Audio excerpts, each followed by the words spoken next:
Good morning, good afternoon, good evening. कैसे हैं आप सभी? होप सो कि आप सभी अच्छे होंगे। सबसे पहले तो मैं आपको बहुत बहुत बधाई देना चाहता हूं कि आप लोगों ने सीए का पहला स्टेज, सीए फाउंडेशन को क्लियर कर लिया और अब आप स्टूडेंट हो सीए इंटरमीडिएट के। आईसीएआई ने सीए इंटरमीडिएट के कोर्स को दो ग्रुप में डिवाइड कर रखा है, फर्स्ट ग्रुप, सेकेंड ग्रुप।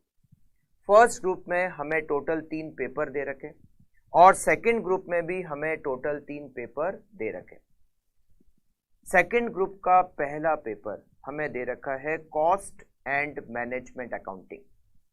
ये जो टोटल 6 पेपर है, इसमें से कुछ पेपर कंप्लीटली थियोरेटिकल है, कुछ पेपर कंप्लीटली प्रैक्टिकल है और कुछ पेपर ऐसे हैं जो कुछ प्रैक्टिकल है, कुछ थियोरेटिकल है। ये जो पेपर दे रखा है कॉस्ट एंड मैनेजमेंट अकाउंटिंग का, ये मैं आपको बता दूं, ये पूरा पेपर प्रैक्टिकल पेपर है। और जहां पर बात आती है कि पूरा पेपर प्रैक्टिकल पेपर है, तो इसका मतलब है वो सब्जेक्ट अपने आप में हाई स्कोरिंग सब्जेक्ट हो जाता है।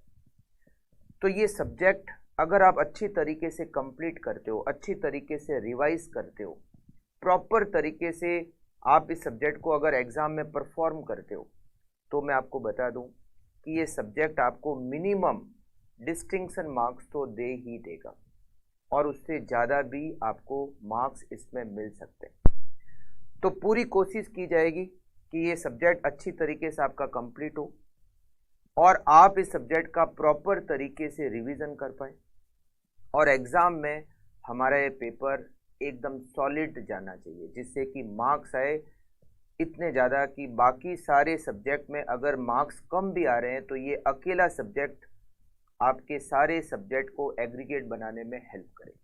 ठीक है, तो हम इसी ऑब्जेक्टिव से इस सब्जेक्ट को स्टार्ट कर रहे हैं।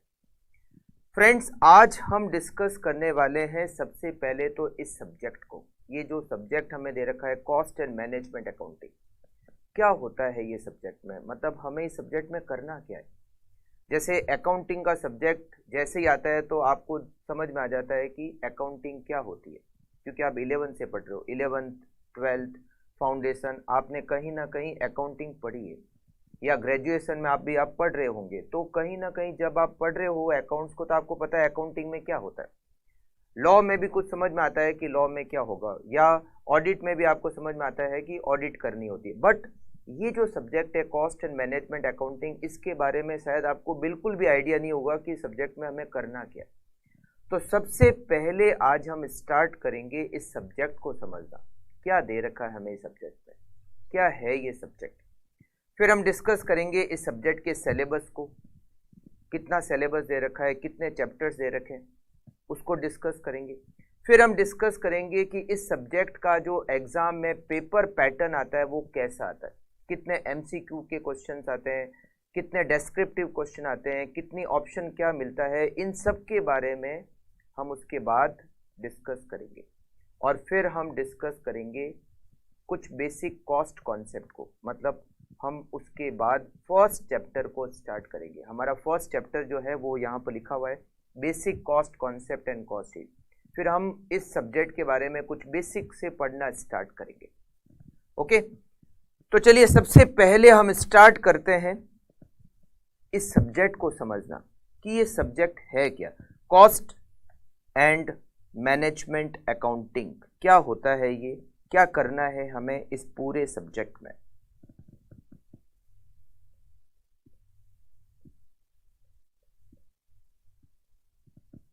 देखिए, ये जो सब्जेक्ट आपको दे रखा है कॉस्ट एंड मैनेजमेंट अकाउंटिंग, इसका मेनली यूज कहां पर होता है? इसका मेनली यूज होता है मैन्युफैक्चरिंग ऑर्गेनाइजेशन में। मैन्युफैक्चरिंग ऑर्गेनाइजेशन क्या काम करती है? मैन्युफैक्चरिंग जो भी ऑर्गेनाइजेशन है वो रॉ मटेरियल को परचेज करती है, उस रॉ मटेरियल को फैक्ट्री में प्रोसेस करती है। फैक्ट्री में मशीनें होती है, फैक्ट्री में वर्कर होते हैं। वो मशीन और वर्कर क्या करते हैं, वो रॉ मटेरियल को फिनिश गुड्स में कन्वर्ट करते हैं और फिर उस फिनिश गुड्स को मार्केट में सेल कर देते हैं। तो जहां पर मैन्युफैक्चरिंग का काम होता है, वहां पर मेनली ये सब्जेक्ट काम आता है, कॉस्ट एंड मैनेजमेंट अकाउंटिंग। ऐसा नहीं है कि केवल मैन्युफैक्चरिंग बिजनेस में ही ये सब्जेक्ट काम आता है, और भी बिजनेस में काम आता है, बट उसका यूज बहुत लिमिटेड है। मेनली ये कहाँ काम आता है, जहाँ मैन्युफैक्चरिंग का काम होता है। मैन्युफैक्चरिंग ऑर्गेनाइजेशन में जनरली ऐसा होता है कि अलग अलग काम करने के लिए अलग अलग डिपार्टमेंट बने हुए होते हैं। जैसे मैं एग्जांपल की बात करूं तो परचेज डिपार्टमेंट, परचेज डिपार्टमेंट क्या करता है? परचेज डिपार्टमेंट का काम होता है रॉ मटेरियल को परचेज करना। परचेज डिपार्टमेंट का काम क्या होता है? रॉ मटेरियल को परचेज करना। जैसे एक डिपार्टमेंट होता है प्रोडक्शन डिपार्टमेंट, प्रोडक्शन डिपार्टमेंट का काम क्या होता है? प्रोडक्शन करना। एक डिपार्टमेंट होता है सेल्स डिपार्टमेंट, सेल्स डिपार्टमेंट का काम क्या होता है? सेल्स करना। एक डिपार्टमेंट होता है मार्केटिंग डिपार्टमेंट, मार्केटिंग डिपार्टमेंट का काम क्या होता है? सेल्स प्रमोशन करना। एक डिपार्टमेंट होता है अकाउंटिंग डिपार्टमेंट, अकाउंटिंग डिपार्टमेंट क्या करता है? वो अकाउंटिंग करने का काम करता है, फाइनेंशियल अकाउंटिंग करने का काम करता है। एक डिपार्टमेंट होता है फाइनेंस डिपार्टमेंट, फाइनेंस डिपार्टमेंट क्या करता है? फाइनेंस को अरेंज करने का काम करता है। तो अलग अलग काम करने के लिए अलग अलग डिपार्टमेंट होते हैं। इसी तरीके से एक और डिपार्टमेंट यहां पर होता है जिसका नाम होता है cost and management accounting department. Department का नाम क्या होता है? Cost and management accounting department.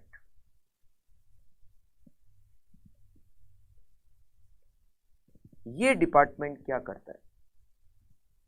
Purchase department का मतलब समझ गए क्या करता है। प्रोडक्शन डिपार्टमेंट नाम से ही लगता है क्या करता होगा। Sales department, marketing department, accounting department, finance department.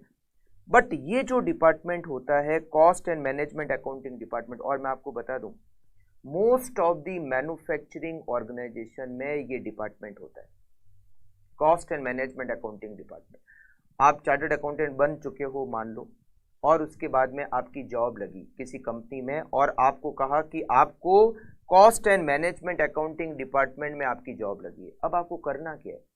Accounting department में जॉब लगती है तो समझ में आता है कि चलो अकाउंटिंग करनी है। आपके अगर फाइनेंस डिपार्टमेंट में जॉब लगती है तो आपको समझ में आ गया कि मुझे फाइनेंस का काम करना है, ठीक है, पैसा अरेंज करना है, पैसे को यूज करना है, उससे रिलेटेड काम करना है। परचेज डिपार्टमेंट में आपकी जॉब लगी मतलब आपको परचेजिंग करने का काम करना है। बट अगर आपकी जॉब लगी है cost and management accounting department में, तो आपको करना क्या है? अगर आप ये समझ गए कि cost and management accounting department क्या करता है, तो आपको ये सब्जेक्ट भी समझ में आ जाएगा कि हमें इस सब्जेक्ट में करना क्या है। कॉस्ट एंड मैनेजमेंट अकाउंटिंग क्या होती है और वो क्या करता है डिपार्टमेंट, ये सब कुछ समझ में आ जाएगा। आपको केवल इस डिपार्टमेंट के काम को समझना है। Cost and management accounting department क्या काम करता है? उसके बहुत सारे काम होते हैं, बहुत सारे फंक्शन होते हैं। उसमें से मैं आपको मेन फंक्शन बता रहा हूँ कि cost and management accounting department का काम क्या होता है। मेन फंक्शन के बारे में बात कर रहे हैं। सबसे पहला मेन फंक्शन होता है calculation of cost, calculation of cost. Cost and management accounting department cost को कैलकुलेट करने का काम करता है। कॉस्ट को कैलकुलेट करने का मतलब क्या? जैसे मान लो एक मैन्युफैक्चरिंग ऑर्गेनाइजेशन है, वो ये कैलकुलेटर बनाती है, उसका काम है कैलकुलेटर बनाना और उसको सेल कर देना, बेच देना। अब ये कैलकुलेटर बनाने में क्या कॉस्ट लगी, कितना खर्चा आया, उसको कौन कैलकुलेट करता है? उसको कैलकुलेट करता है cost and management accounting department. अब यहां पर एक क्वेश्चन आता है हमारे दिमाग में कि हम कैलकुलेटर को बनाने की कॉस्ट क्यों कैलकुलेट करेंगे, मतलब क्या जरूरत है हमें ये पता करने की कि कैलकुलेटर की कॉस्ट क्या है। देखिए, हम ये कैलकुलेटर बनाएंगे और इस कैलकुलेटर को मार्केट में सेल करेंगे। अब जब मार्केट में सेल करेंगे तो हमें यहाँ पर एक चीज डिसाइड करनी पड़ेगी कि ये कैलकुलेटर मार्केट में किस प्राइस पर बेचा जाए, मतलब we have to calculate selling price. अब कैलकुलेटर की सेलिंग प्राइस कैसे कैलकुलेट होगी? सेलिंग प्राइस कैलकुलेट करने का जो सबसे अच्छा तरीका होता है वो क्या होता है कि सबसे पहले तो आप ये पता करो कि इस कैलकुलेटर की कॉस्ट क्या है। हमने मान लो कैलकुलेट किया कि इस कैलकुलेटर की कॉस्ट है 300 रुपीज, 300 रुपये इस कैलकुलेटर की कॉस्ट है। फिर आप क्या करो, इसमें प्रॉफिट ऐड करो, जो भी आपका प्रॉफिट परसेंटेज आपको रखना है वो ऐड करो। सपोज हमें 10% का प्रॉफिट रखना है, तो 300 rupees cost, 10% profit, it mean selling price is 330। अगर आपने कॉस्ट कैलकुलेट ही नहीं की तो आप इस प्रोडक्ट की सेलिंग प्राइस कैसे कैलकुलेट करोगे? सेलिंग प्राइस को कैलकुलेट करने के लिए आपको कॉस्ट को कैलकुलेट करना पड़ेगा। और ये कॉस्ट कैलकुलेट करने का काम कौन करता है? Cost and management accounting department. तो सबसे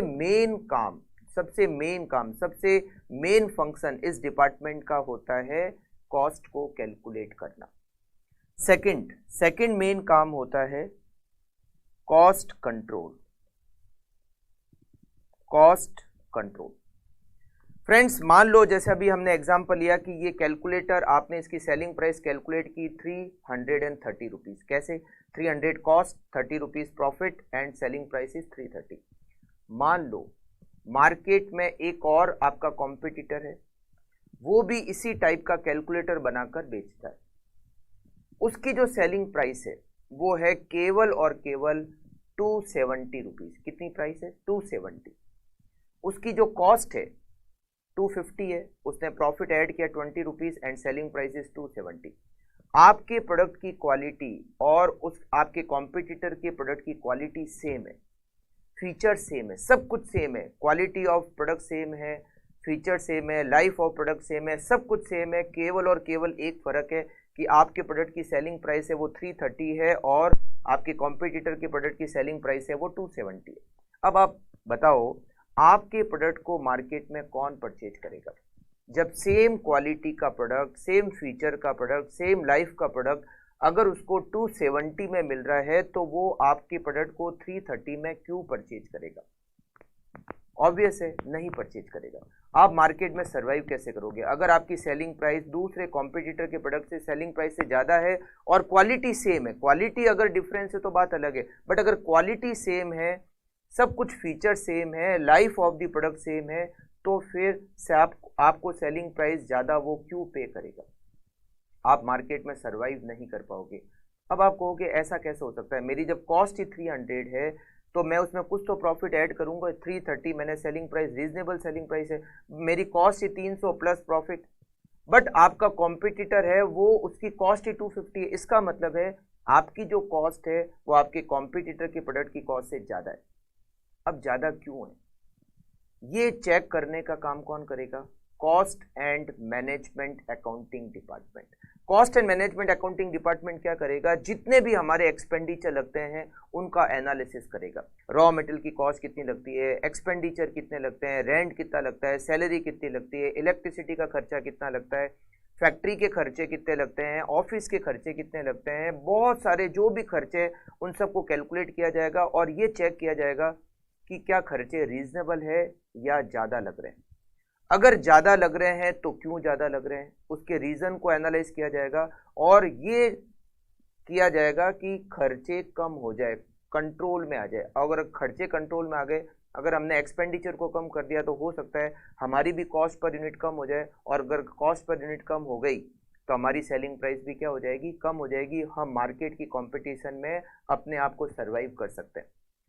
तो कॉस्ट को कंट्रोल करना बहुत जरूरी है। जो भी हमारे यहाँ पर वेस्टेज हो रहे हैं, जो खर्चे ज़्यादा लग रहे हैं, उन सबको कम करना, वेस्टेज को ख़त्म करना या कम करना, एक्सपेंडिचर को रीजनेबल लेवल पे लेके आना, ये सारे काम कौन करता है?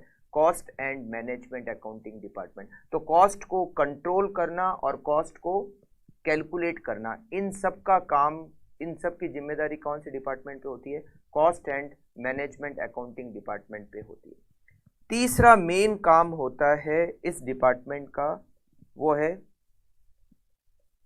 Provide information to top management for decision making.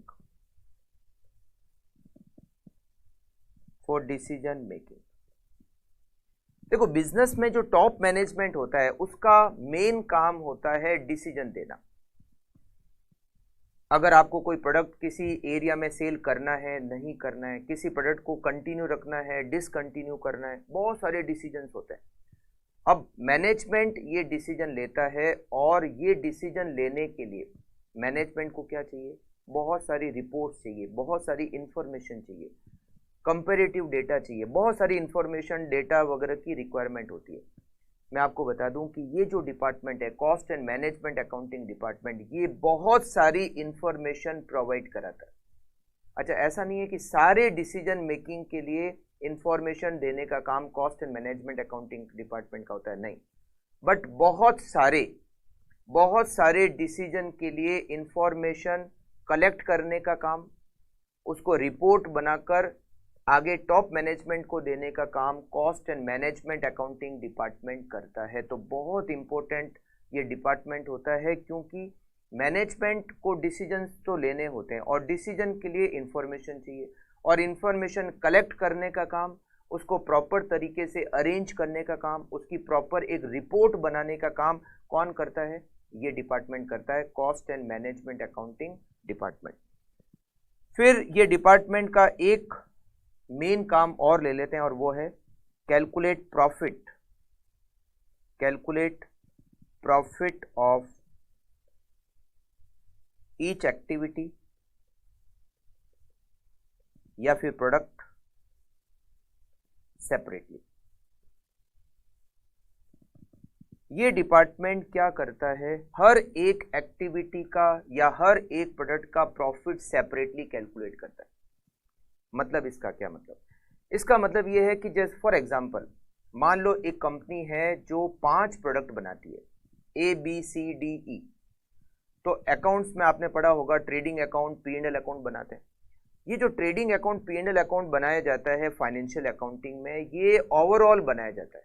मतलब जैसे 5 प्रोडक्ट है तो ऐसा नहीं होता है कि हर प्रोडक्ट का ट्रेडिंग P&L बनाया जाएगा, ए का अलग, बी का अलग, सी का अलग, डी का अलग, ई का अलग। हर एक प्रोडक्ट का trading account, P&L account separately. क्या ऐसा होता है? नहीं होता है। अकाउंट्स में ऐसा नहीं होता है।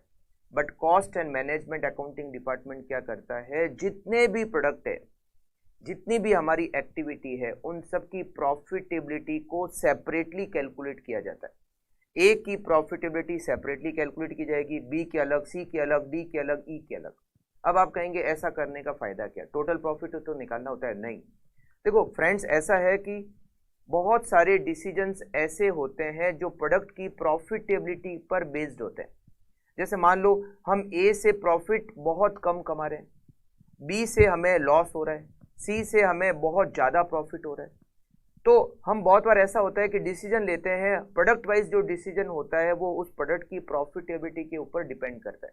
जैसे ए में हमें बहुत कम प्रॉफिट हो रहा है, हो सकता है ए प्रोडक्ट की सेलिंग प्राइस बहुत कम है, या हो सकता है कि ए के एक्सपेंडिचर बहुत ज़्यादा है।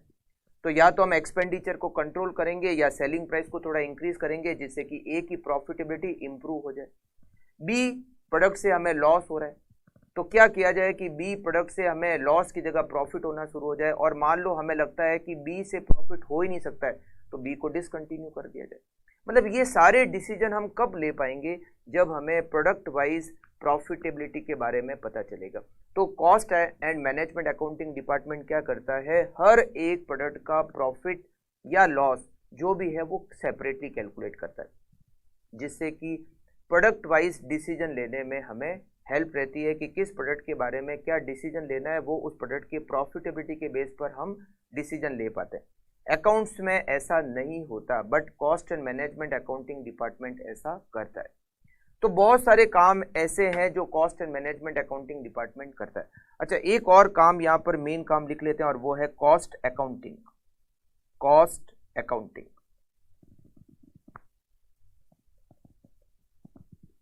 जैसे फाइनेंशियल अकाउंटिंग होती है, आप लोगों ने फाइनेंशियल अकाउंटिंग पढ़ा है, 11th में भी पढ़ा है, 12th में भी पढ़ा है, फाउंडेशन में भी पढ़ा है। जो फाइनेंशियल अकाउंटिंग होती है उसमें हम सबसे पहले तो एंट्रीज करते हैं, फिर उस एंट्रीज की पोस्टिंग करते हैं लेजर में, फिर लेजर से लास्ट में ईयर एंड होने पर ट्रायल बैलेंस बनाते हैं, फिर फाइनल अकाउंट बनाते हैं, ट्रेडिंग, P&L, बैलेंस शीट, ये सब कुछ प्रिपेयर करते हैं। फ्रेंड्स, मैं आपको बता दूं कि कॉस्ट अकाउंटिंग भी होती है। जैसे फाइनेंशियल अकाउंटिंग होती है, वैसे ही कॉस्ट अकाउंटिंग भी होती है।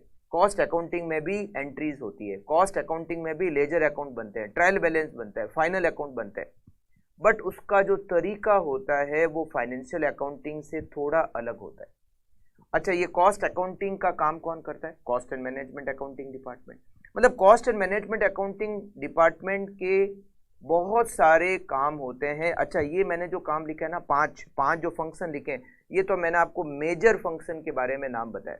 इसके अलावा भी और भी बहुत सारे जो फंक्शन होते हैं वो cost and management accounting department के होते हैं।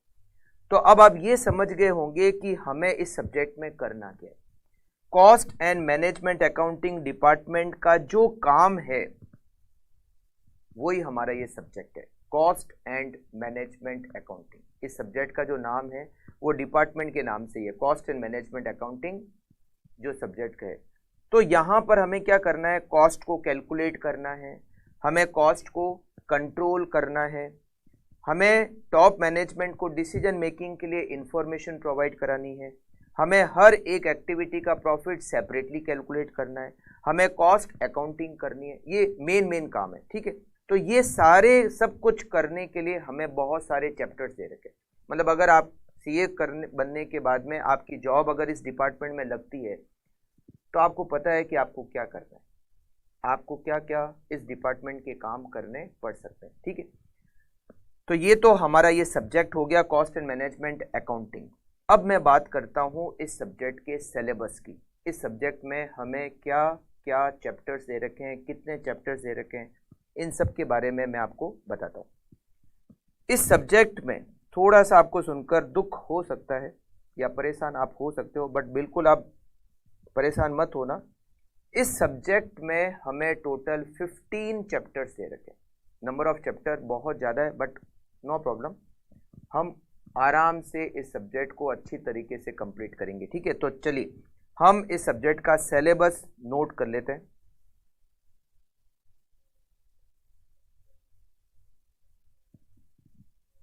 Chapter number 1, basic cost concept and cost sheet. Chapter number 2, material cost.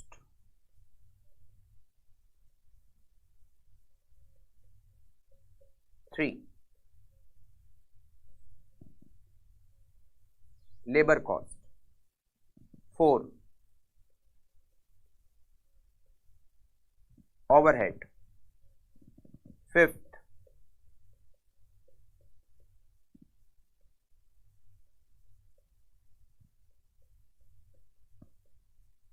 Activity based costing.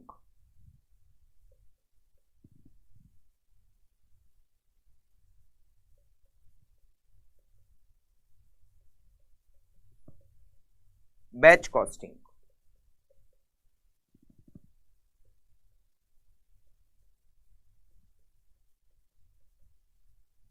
'Service costing'.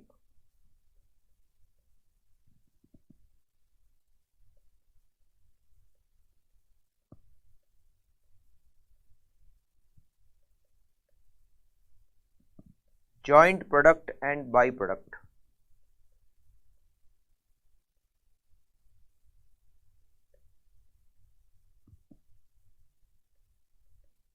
'Process costing'.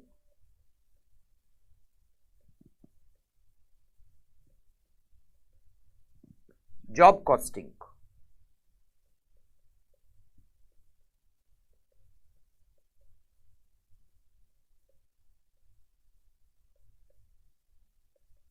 'Cost accounting system'.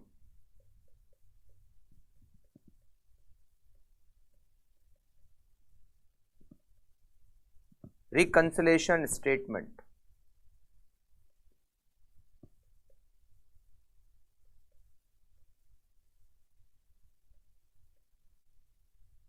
'Budgetary control system'.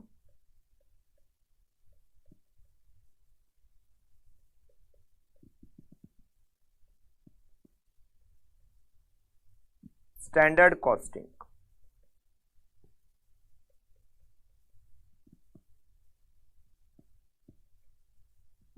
Marginal costing.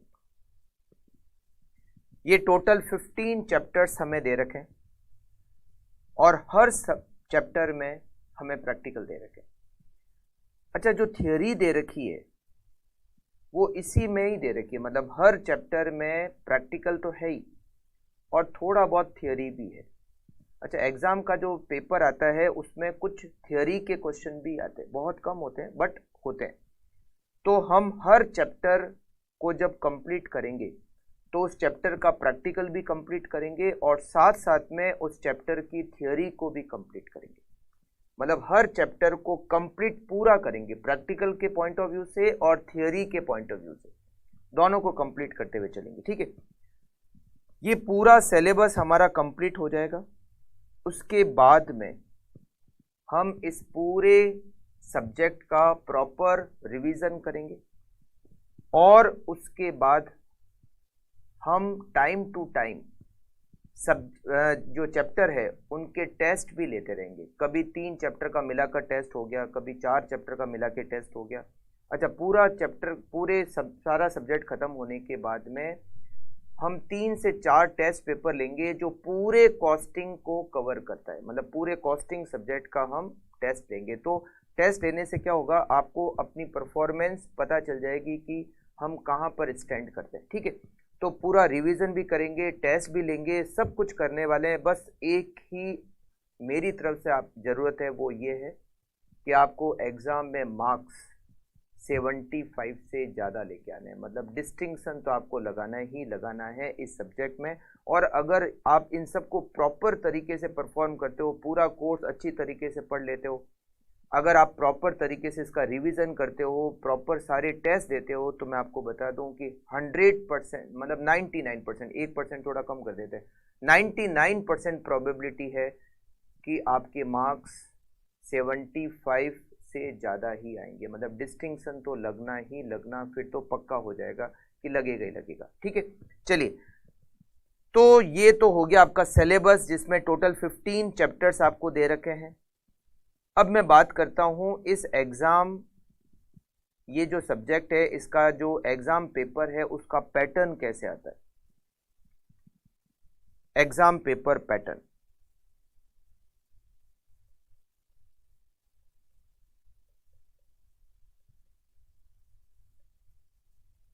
देखो ये मैं आपको paper pattern बता रहा हूं एग्ज़ाम के हिसाब से। इंस्टीट्यूट पैटर्न चेंज कर भी सकती है और नहीं भी कर सकती है, तो मैं आपको बता रहा हूँ कि जनरली इस टाइप का पेपर पैटर्न बनेगा। अब चेंज थोड़ा बहुत इंस्टीट्यूट कर सकती है। ठीक है, इसमें आपको MCQs के क्वेश्चन आते हैं और डेस्क्रिप्टिव क्वेश्चन आते हैं। 30 मार्क्स के MCQs क्वेश्चन आते हैं और 70 मार्क्स के डेस्क्रिप्टिव क्वेश्चन आते हैं। 30 मार्क्स के जो MCQs आते हैं उसमें 15 क्वेश्चन आते हैं, 15 क्वेश्चन 2 मार्क्स ईच। 15 क्वेश्चंस होते हैं 2 मार्क्स ईच। इस 15 क्वेश्चन में आप ये मान सकते हो कि ऑलमोस्ट जो 13 क्वेश्चन होते हैं वो प्रैक्टिकल होते हैं और ऑलमोस्ट 2 या 3 क्वेश्चन, एक मैं जनरल ट्रेंड के हिसाब से बता रहा हूँ, चेंज हो सकता है, और करीब करीब 2 क्वेश्चन जो होते हैं वो थियरी के होते हैं। ये जो 70 मार्क्स का डेस्क्रिप्टिव पेपर है इसमें टोटल आपको 6 क्वेश्चन दे रखे होते हैं,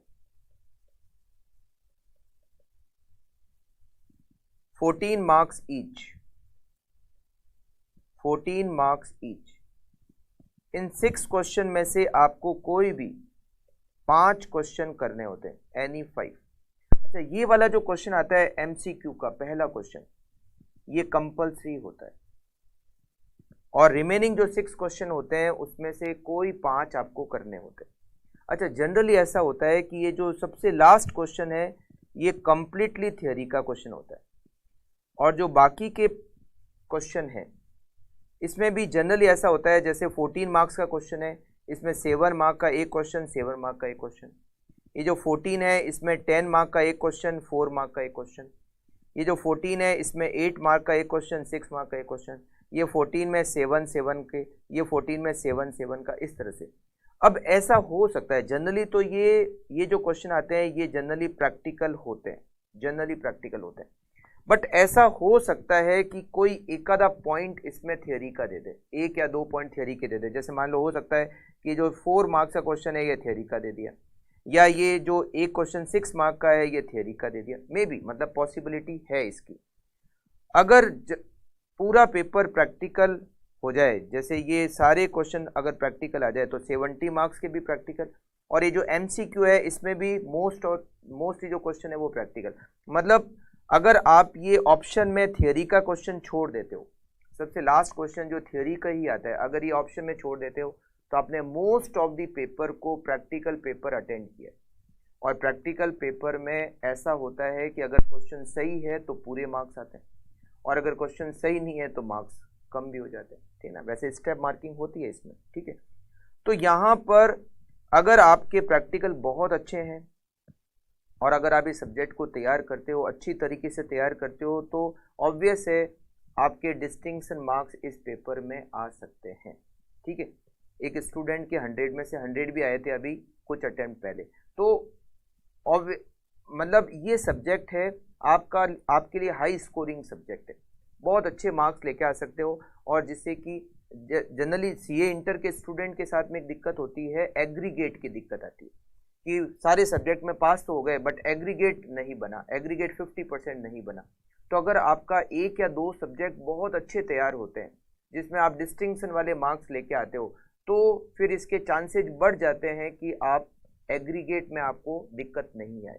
तो इसीलिए ये एक पेपर ऐसा हो सकता है जिसको आप एग्रीगेट की दिक्कत को सॉल्व करने में इसकी हेल्प ले सकते हो।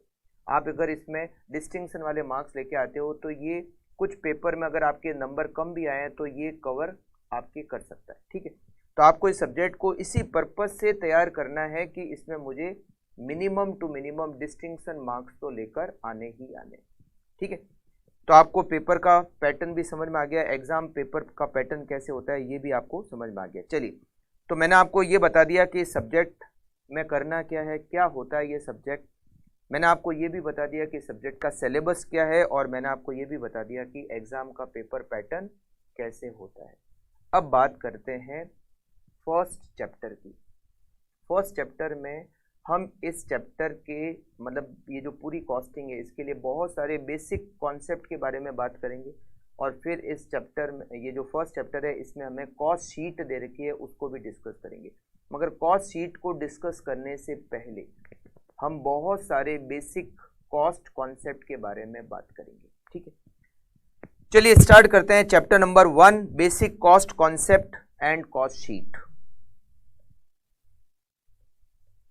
सबसे पहले स्टार्ट करते हैं हम कॉस्ट। What is cost? आप कहोगे ये कैसा क्वेश्चन है, because you know what is cost. Cost का मतलब होता है एक्सपेंसेस। आप लोगों ने ट्रेडिंग अकाउंट बनाए हैं, आप लोगों ने प्रॉफिट एंड लॉस अकाउंट बनाए हैं, बहुत बार बनाए, कितने ही बना दिए। तो आप लोगों जब ट्रेडिंग P&L बनाते हो तो डेबिट साइड में बहुत सारे एक्सपेंडिचर लिखते हो। ट्रेडिंग अकाउंट में परचेज कॉस्ट, वेजेज की कॉस्ट, फैक्ट्री के expenses, carriage inward, freight inward, बहुत सारे एक्सपेंडिचर लिखते हो। फिर P&L अकाउंट में सैलरी का एक्सपेंडिचर, रेंट का एक्सपेंडिचर, इलेक्ट्रिसिटी एक्सपेंडिचर, पावर की कॉस्ट, बहुत सारे एक्सपेंडिचर लिखते हो। Depreciation, travelling expenses, salesman commission, बहुत सारे एक्सपेंडिचर लिखते हो। ये जितने भी एक्सपेंडिचर है ये क्या है? कॉस्ट। कॉस्ट का मतलब होता है एक्सपेंडिचर। सारे एक्सपेंसेस को हम क्या कहते हैं? कॉस्ट कहते हैं। मगर हमने कॉस्ट को बहुत अलग अलग तरीके से क्लासिफाई किया है। हमने कॉस्ट को अलग अलग तरीके से क्लासिफाई किया है। मैं आपको कुछ तरीके से बताता हूं कि कैसे हम कॉस्ट को क्लासिफाई कर सकते हैं। एक क्लासिफिकेशन का तरीका है कॉस्ट का एज पर नेचर। हम कॉस्ट को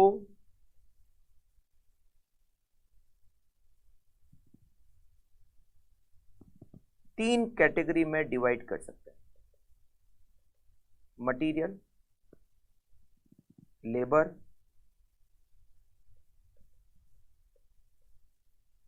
एंड ओवरहेड।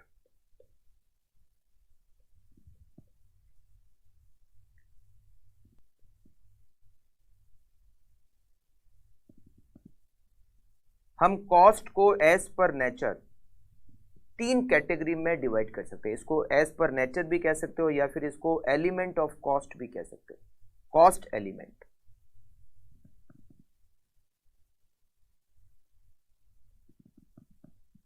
हमने कॉस्ट को तीन कैटेगरी में डिवाइड किया। पहली कॉस्ट मटेरियल की कॉस्ट, दूसरी कॉस्ट लेबर की कॉस्ट और तीसरी कॉस्ट ओवरहेड। मटेरियल की कॉस्ट क्या होता है? मटेरियल की कॉस्ट का मतलब है रॉ मटेरियल की कॉस्ट। हम ये कैलकुलेटर बनाते हैं। अब कैलकुलेटर बना कैसे? इसके लिए कुछ मटेरियल तो लगा होगा, तभी ये कैलकुलेटर बना। अगर एक फर्नीचर बनाने, लकड़ी के फर्नीचर बनाने वाला एक बिजनेस है, तो वहां पर लकड़ी यूज होती है फर्नीचर बनाने के लिए, तो लकड़ी क्या है? रॉ मटेरियल है। रॉ मटेरियल का मतलब है वो खर्चा जिससे आउटपुट बना है। जिस मटेरियल से आउटपुट बना है हम उसको कहते हैं रॉ मटेरियल की कॉस्ट, या फिर हम उसको कहते हैं इनपुट की कॉस्ट। टोटल कॉस्ट में, मोस्ट ऑफ द ऑर्गेनाइजेशन में टोटल कॉस्ट में मेजर पोर्शन होता है रॉ मटेरियल की कॉस्ट का। ज्यादातर ऑर्गेनाइजेशन कॉस्ट में, टोटल कॉस्ट जितनी भी आती है उसमें सबसे ज्यादा प्रपोर्शन मटेरियल कॉस्ट का होता है। दूसरी कॉस्ट होती है लेबर की कॉस्ट, जिसको आप वेजेज भी कह सकते हो। लेबर कॉस्ट और वेजेज। रॉ मटेरियल को फिनिश गुड्स में कौन कन्वर्ट करता है? वर्कर। और वर्कर को जो भी पेमेंट कर रहे हैं, वर्कर को जितना भी पेमेंट कर रहे हैं, वो सारा का सारा होता है लेबर कॉस्ट, मतलब वेजेज। मटेरियल कॉस्ट और लेबर की कॉस्ट को छोड़कर हमारे जितने भी एक्सपेंडिचर होते हैं हम उसको कहते हैं ओवरहेड। मटेरियल कॉस्ट और लेबर की कॉस्ट को छोड़कर हमारे जितने भी एक्सपेंडिचर होते हैं हम उसको ओवरहेड कहते हैं। फॉर एग्जांपल, ओवरहेड में क्या क्या आता है? रेंट, सैलरी, इलेक्ट्रिसिटी, पावर की cost, depreciation, travelling expenses, repair and maintenance expenses, printing and stationery का एक्सपेंसेस। जितने भी खर्चे हैं, जितने भी एक्सपेंडिचर है रॉ मटेरियल की कॉस्ट और वेजेज की कॉस्ट को छोड़कर हमने उसको नाम दिया है overhead. Overhead means all expenses other than material and labour cost. अच्छा, ओवरहेड को भी हमने तीन कैटेगरी में डिवाइड किया है। ओवरहेड को भी हमने तीन कैटेगरी में डिवाइड किया है। एक ओवरहेड होता है जिसको हम कहते हैं फैक्ट्री ओवरहेड, फैक्ट्री ओवरहेड। दूसरा ओवरहेड होता है जिसको हम कहते हैं एडमिनिस्ट्रेटिव ओवरहेड, एडमिनिस्ट्रेटिव ओवरहेड। और तीसरा ओवरहेड होता है जिसको हम कहते हैं selling and distribution overhead, selling and distribution overhead. Overhead को हमने तीन कैटेगरी में डिवाइड किया है, factory overhead, administrative overhead, selling and distribution overhead. ये फैक्ट्री ओवरहेड क्या है, एडमिनिस्ट्रेटिव ओवरहेड क्या है और सेलिंग एंड डिस्ट्रीब्यूशन ओवरहेड क्या है? एक मैन्युफैक्चरिंग ऑर्गेनाइजेशन में हम पूरे प्रीमाइसेस को, जो पूरी बिल्डिंग का प्रीमाइसेस है, हम उसको तीन पार्ट में डिवाइड कर सकते हैं। एक पार्ट होता है जिसको हम कहते हैं फैक्ट्री, एक पार्ट होता है जिसको हम कह सकते हैं ऑफिस, और एक पार्ट हो सकता है जिसको हम कह सकते हैं वेयर हाउस। हमने पूरे प्रीमाइसेस को, जहां जो मैन्युफैक्चरिंग यूनिट है, उस पूरे प्रीमाइसेस को हम तीन पार्ट में अलग अलग बांट सकते हैं, फैक्ट्री, ऑफिस और वेयर हाउस। फैक्ट्री वो जगह होती है जहां पर मशीनें होती है, जहां पर वर्कर होते हैं। वो मशीन और वर्कर मिलकर क्या करते हैं? रॉ मटेरियल को फिनिश गुड्स में कन्वर्ट करते हैं, रॉ मटेरियल को फिनिश गुड्स में कन्वर्ट करते हैं। हम उस जगह को क्या कहते हैं? फैक्ट्री कहते हैं। ठीक है। ऑफिस वो जगह होती है जहां से पूरा बिजनेस मैनेज किया जाता है, जहां से पूरे बिजनेस को एडमिनिस्टर किया जाता है, वो जगह क्या होती है? ऑफिस। और वेयर हाउस वो जगह होती है जहां पर हम फैक्ट्री में जो गुड्स हमने कंप्लीट किया है, मतलब जिस गुड्स को हमने फिनिश कर दिया है, उसको हम ले जाकर कहाँ रखते हैं? वेयर हाउस में ले जाकर रखते हैं। मतलब वेयर हाउस वो जगह है जहां पर हम फिनिश गुड्स को बनने के बाद ले जाकर रख देते हैं बेचने के लिए, यहाँ से फिर हम कस्टमर को बेच देते हैं। तो ये तीन अलग अलग जगह है, फैक्ट्री है, ऑफिस है, वेयर हाउस है। फैक्ट्री के जितने भी एक्सपेंडिचर होते हैं, फैक्ट्री के जितने भी एक्सपेंडिचर होते हैं उसको हम कहते हैं फैक्ट्री ओवरहेड। ऑफिस के जितने भी ओवरहेड होते हैं, जितने भी एक्सपेंसेस होते हैं, हम उसको कहते हैं एडमिनिस्ट्रेटिव ओवरहेड। और वेयर हाउस के जितने भी एक्सपेंडिचर होते हैं हम उसको कहते हैं selling and distribution overhead. Selling and distribution overhead में और भी कुछ आएगा, वो मैं अभी आपको बता दूंगा। तो सबसे पहले बात करते हैं फैक्ट्री ओवरहेड की। फैक्ट्री के जितने भी खर्चे होते हैं हम उसको फैक्ट्री ओवरहेड कहते हैं। फैक्ट्री में क्या क्या एक्सपेंडिचर होते हैं? अच्छा, मटेरियल की कॉस्ट और लेबर की कॉस्ट को छोड़कर, क्योंकि मटेरियल की कॉस्ट अलग से है, वो ओवरहेड नहीं होती, या लेबर की कॉस्ट ओवरहेड नहीं होती। मटेरियल की कॉस्ट और लेबर की कॉस्ट को छोड़कर फैक्ट्री में जितने भी खर्चे होते हैं हम उसको फैक्ट्री ओवरहेड कहते हैं। अगर मैं लिस्ट बनाऊं फैक्ट्री ओवरहेड की, तो फैक्ट्री ओवरहेड बहुत बेसिक से पढ़ रहे हैं अपन इस सब्जेक्ट को, आप बहुत चीज़ों को ध्यान से समझना, क्योंकि आगे जब हम चैप्टर्स पढ़ेंगे, आगे के बहुत सारे चैप्टर्स पढ़ेंगे, उसमें ये सारे पॉइंट आपके कहीं ना कहीं काम आएंगे। ठीक है, फैक्ट्री ओवरहेड। फैक्ट्री ओवरहेड की अगर मैं लिस्ट बनाऊं तो depreciation, plant and machinery, depreciation, plant and machinery, depreciation, factory building,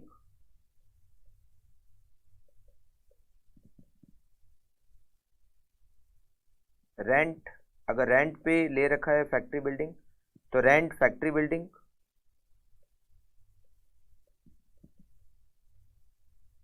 rent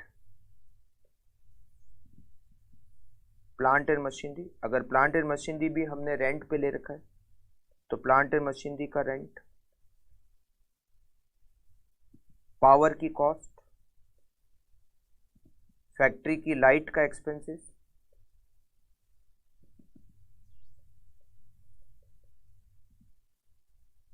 repair and maintenance, plant and machinery,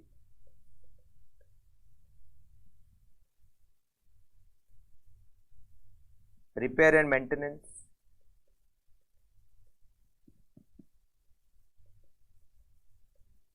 factory building,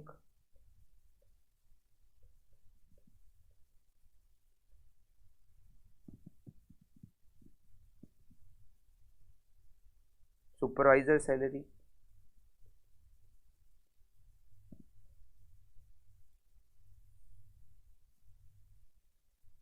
etcetera. Plant and machinery से रिलेटेड जितने भी एक्सपेंडिचर है, plant and machinery से रिलेटेड जितने भी expenditure है, जैसे plant and machinery का डेप्रीसिएशन, प्लांट एंड मशीनरी का रिपेयर का एक्सपेंडिचर, प्लांट एंड मशीनरी अगर हमने रेंट पे ले रखी है तो उसका रेंट चार्जेज, हायर चार्जेज जो भी है, प्लांट एंड मशीनरी का अगर हमने इंश्योरेंस कराया हुआ है, इंश्योरेंस प्लांट एंड मशीनरी का, insurance plant and machinery, insurance factory building, factory building. तो जितने भी expenditure which is related to plant and machinery वो सारे के सारे फैक्ट्री ओवरहेड है। जितने भी एक्सपेंडिचर फैक्ट्री बिल्डिंग से रिलेटेड है, फैक्ट्री बिल्डिंग अगर हमने रेंट पे ले रखी है तो उसका रेंट, अगर हमारी खुद की है तो उसका डेप्रीसिएशन, फैक्ट्री बिल्डिंग की रिपेयर और मेंटेनेंस का एक्सपेंडिचर, फैक्ट्री बिल्डिंग का अगर हमने इंश्योरेंस करा रखा है तो उसका इंश्योरेंस। तो जितने भी एक्सपेंडिचर प्लांट एंड मशीनरी से रिलेटेड है, जितने भी एक्सपेंडिचर फैक्ट्री बिल्डिंग से रिलेटेड है, वो सारे फैक्ट्री ओवरहेड है। सुपरवाइजर रखा हुआ है, सुपरवाइजर क्यों रखते हैं? वर्कर का ध्यान रखने के लिए, प्रोडक्शन का ध्यान रखने के लिए सुपरवाइजर रखा हुआ है, तो सुपरवाइजर की सैलरी। तो जो भी खर्चे फैक्ट्री में होते हैं, जो भी खर्चे फैक्ट्री में होते हैं, और फैक्ट्री कौन सी जगह होती है? जहां पर मशीनें होती है, जहां पर वर्कर काम कर रहे होते हैं, और मशीनें और वर्कर का क्या काम होता है? रॉ मटेरियल को फिनिश गुड्स में कन्वर्ट करना।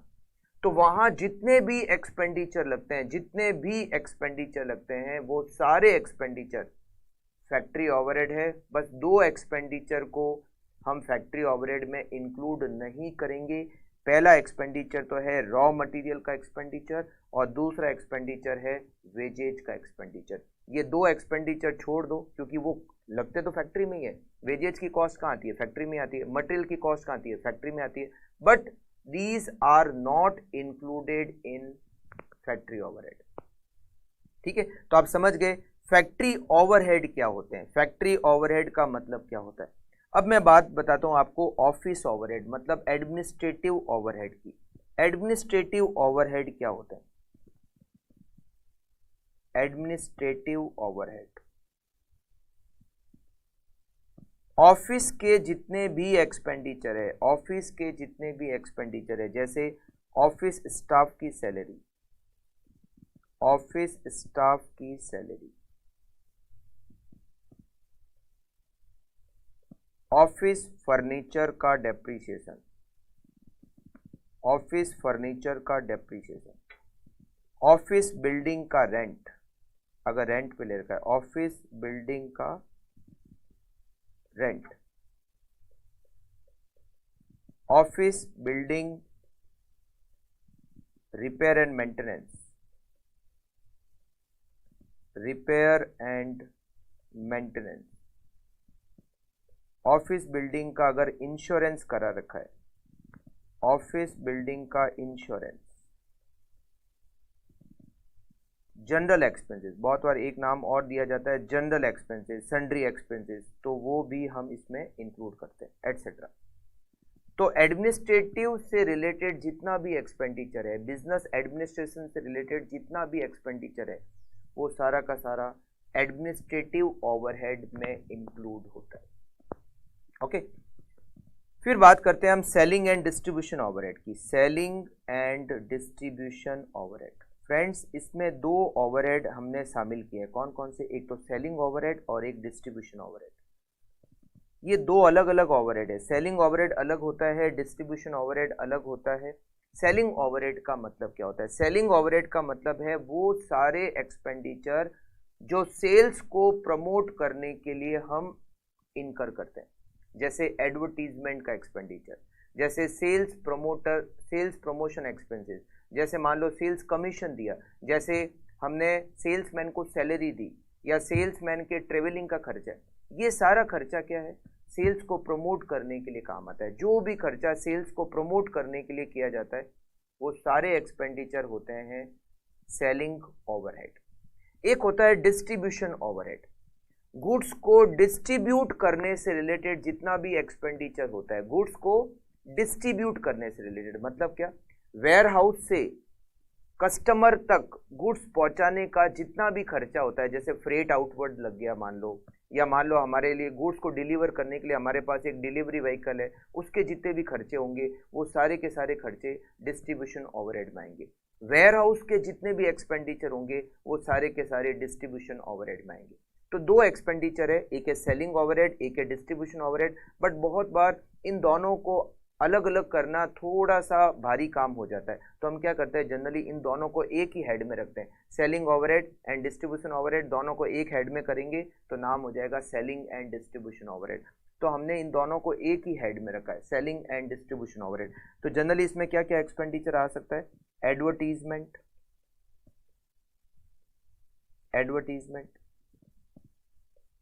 Salesman salary, travelling expenses,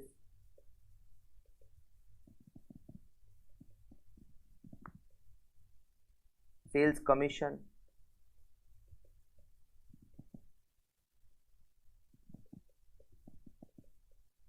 delivery van expenses, delivery vehicle लिख देता हूं, delivery vehicle expenses. Delivery vehicle expenses में क्या हो सकता है? उसका डेप्रीसिएशन हो सकता है, उसका इंश्योरेंस हो सकता है, उसकी रिपेयर का एक्सपेंडिचर हो सकता है, या अगर हमने उसको किराए पर लिया है तो उसका हायर चार्जेज हो सकता है। और क्या हो सकता है एक्सपेंडिचर में? वेयर हाउस के जितने भी एक्सपेंसेस होते हैं, वेयर हाउस के जितने भी एक्सपेंसेस है वो सारे सेलिंग एंड डिस्ट्रीब्यूशन में आएंगे। वेयर हाउस के एक्सपेंसेस क्या क्या हो सकते हैं? वेयर हाउस अगर हमने रेंट पे ले रखा है तो रेंट, रिपेयर का चार्जेज, वेयर हाउस हमारा खुद का है तो उसका डेप्रिसिएशन। मतलब वेयर हाउस में जितने भी एक्सपेंडिचर होते हैं, वेयर हाउस का हमने इंश्योरेंस करा रखा है तो इंश्योरेंस, जितने भी खर्चे हैं वेयर हाउस के वो सब सेलिंग एंड डिस्ट्रीब्यूशन ओवरहेड में इंक्लूडेड होते हैं, राइट। तो हमने एक्सपेंडिचर को 3 कैटेगरी में बांटा है एज पर नेचर या as per element. Cost are divided into 3। First is material cost, second is wages and third is overhead. And overhead are again divided into 3: factory overhead, administrative overhead, selling and distribution overhead।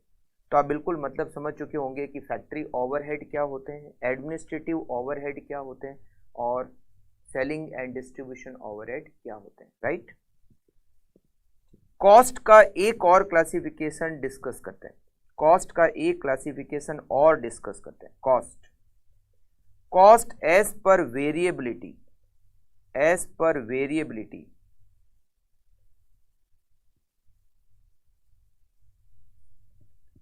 As per variability cost are divided into 3। ये शायद आपने थोड़ा बहुत पढ़ा होगा शायद। Cost को as per variability हम 3 कैटेगरी में डिवाइड करते हैं। एक होती है कॉस्ट जिसको कहते हैं वेरिएबल कॉस्ट, वेरिएबल कॉस्ट। एक कॉस्ट होती है जिसको हम कहते हैं फिक्स कॉस्ट, और एक कॉस्ट होती है जिसको हम कहते हैं semi variable cost, semi variable cost. Variable cost, fix cost और एक होती है semi variable cost. Variable cost क्या होती है? सबसे पहले मैं अगर बात करूं वेरिएबल कॉस्ट की, what is variable cost?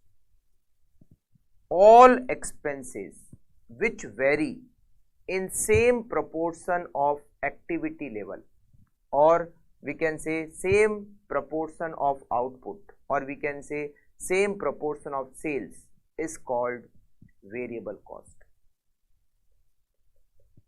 All expenses which change in same proportion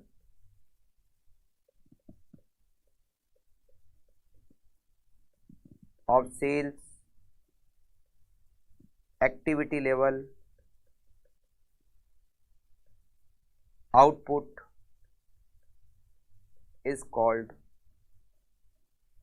variable cost।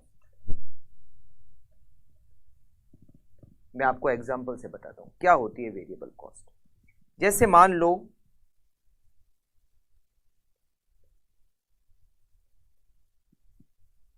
Units,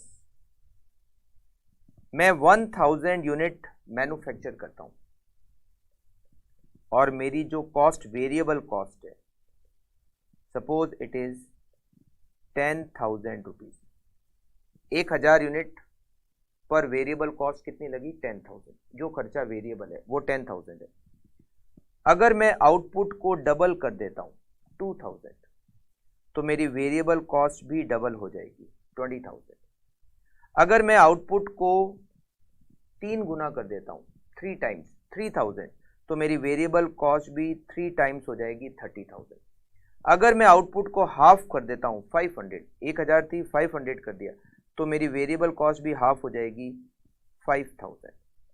ये जो एक्सपेंडिचर है, ये जो वेरिएशन हो रहा है वेरिएबल कॉस्ट में, ये जो कॉस्ट में चेंज हो रहा है, उसके अकॉर्डिंगली ये कॉस्ट क्या है? वेरिएबल कॉस्ट है। आउटपुट डबल तो वेरिएबल कॉस्ट भी डबल, आउटपुट 3 गुना वेरिएबल कॉस्ट भी 3 गुना, आउटपुट हाफ तो वेरिएबल कॉस्ट भी हाफ। अगर मैं यहाँ आउटपुट को 0 कर दूं तो वेरिएबल कॉस्ट भी क्या हो जाएगी? 0 हो जाएगी। वो सारे एक्सपेंडिचर जो आउटपुट के सेम प्रोपोर्शन में चेंज होते हैं, हम उसको वेरिएबल कॉस्ट कहते हैं। वो सारे एक्सपेंडिचर जो आउटपुट के सेम प्रोपोर्शन में चेंज होते हैं, हम उनको वेरिएबल कॉस्ट कहते हैं। अगर मैं वेरिएबल कॉस्ट को चार्ट में प्रेजेंट करूं तो कुछ इस तरीके से चार्ट बनेगा। यहां पर आउटपुट और यहां पे वेरिएबल कॉस्ट। वेरिएबल कॉस्ट मतलब अगर मेरा आउटपुट 0 है तो मेरी वेरिएबल कॉस्ट भी 0 है। अब जैसे जैसे आउटपुट चेंज होगा मतलब बढ़ेगा, वेरिएबल कॉस्ट भी बढ़ेगी। Change in output and change in variable cost is equal. Change in variable cost and change in output is equal. अगर आपका आउटपुट 10% इंक्रीज हो गया तो वेरिएबल कॉस्ट भी 10% इंक्रीज हो जाएगी। अगर आपका आउटपुट 10% से डिक्रीज हो गया तो वेरिएबल कॉस्ट भी 10% से डिक्रीज हो जाएगी। वेरिएबल कॉस्ट की एक और कैरेक्टरिस्टिक्स है, वो ये कि ये पर यूनिट सेम रहता है। Variable cost per unit remain same. Variable cost per unit remain same. आप कहोगे ये कैसे हो गया, रिमेन सेम कैसे, समझना। देखो अभी हमने एग्जांपल लिया था कि 1000 यूनिट पर वेरिएबल कॉस्ट कितनी, 10,000। अगर मैं यहां वेरिएबल कॉस्ट को पर यूनिट कैलकुलेट करता हूं, पर यूनिट, तो 10,000 वेरिएबल कॉस्ट 1000 यूनिट पर, तो पर यूनिट कितना हो गया, 10 रुपीज। 2000 यूनिट पर वेरिएबल कॉस्ट 20,000, पर यूनिट कितना, 10 रुपीज। 3000 यूनिट्स पर वेरिएबल कॉस्ट 30,000, पर यूनिट कितना, 10 रुपीज। 500 पर वेरिएबल कॉस्ट 5,000, पर यूनिट कितना, 10 rupees. It remain same per unit. आपका जो वेरिएबल कॉस्ट है वो पर यूनिट 10 रुपए ही लगेगा। जैसे मान लो, अगर मान लो ये कैलकुलेटर है, इस कैलकुलेटर पर variable cost, generally variable cost क्या होती है, मटेरियल की कॉस्ट। मटेरियल की कॉस्ट वेरिएबल कॉस्ट होती है। लेबर की कॉस्ट जनरली वेरिएबल होती है, क्योंकि जितना आउटपुट बनाओगे उतना ही मटेरियल का कॉस्ट लगेगा, उतना ही लेबर का कॉस्ट लगेगा। अब जैसे एक कैलकुलेटर बनाने में 100 रुपए का मटेरियल लगता है। अगर मैं 2 कैलकुलेटर बनाऊंगा तो 200 रुपए का मटेरियल लगेगा। अगर मैं 3 कैलकुलेटर बनाऊंगा तो 300 रुपए का मटेरियल लगेगा। अगर मैं 4 कैलकुलेटर बनाऊंगा तो 400 रुपए का खर्चा लगेगा। अगर मैं 5 कैलकुलेटर बनाऊंगा तो 500 रुपए का मटेरियल कॉस्ट लगेगा। करेक्ट ना। तो एक कैलकुलेटर बनाने में 100 रुपए का मटेरियल कॉस्ट, 2 कैलकुलेटर बनाने में 200 रुपए का, 3 कैलकुलेटर बनाने में 300 रुपए का, 4 कैलकुलेटर बनाने में 400 रुपए का। बट अगर मैं इसको पर यूनिट कैलकुलेट करूं तो हमेशा से 100 रुपए ही है। Per unit 100, per unit 100, per unit 100, per unit 100, 400 रुपए 4 यूनिट पर, तो पर यूनिट तो 100 रुपए ही लगे। तो जो वेरिएबल कॉस्ट होती है, मतलब जो भी खर्चे वेरिएबल कॉस्ट हम जिसको कहते हैं, वो पर यूनिट सेम रहते हैं। आउटपुट कितना भी चेंज हो जाए, डबल हो जाए, आधा हो जाए, 4 गुना हो जाए, बट ये पर यूनिट हमेशा इक्वल रहता है, हमेशा सेम रहता है। तो पहला एक्सपेंडिचर हमने समझा वेरिएबल कॉस्ट क्या होती है। जनरली वेरिएबल कॉस्ट क्या होती है, मटेरियल की कॉस्ट, लेबर की कॉस्ट। जनरली ये दो तो वेरिएबल होते ही हैं। इसके अलावा और भी खर्चे जो इसी तरीके से चेंज होते हैं, जितना आउटपुट चेंज उतना ही खर्चा चेंज, तो वो सारे खर्चे भी क्या होंगे, वेरिएबल कॉस्ट होंगे। ठीक है, वेरिएबल कॉस्ट का मतलब समझ गए आप। अब हम लेते हैं, यहां पर मैं लिख भी देता हूं, for example material cost, labour cost, etcetera. Correct. Second expenditure हम लेते हैं fixed cost.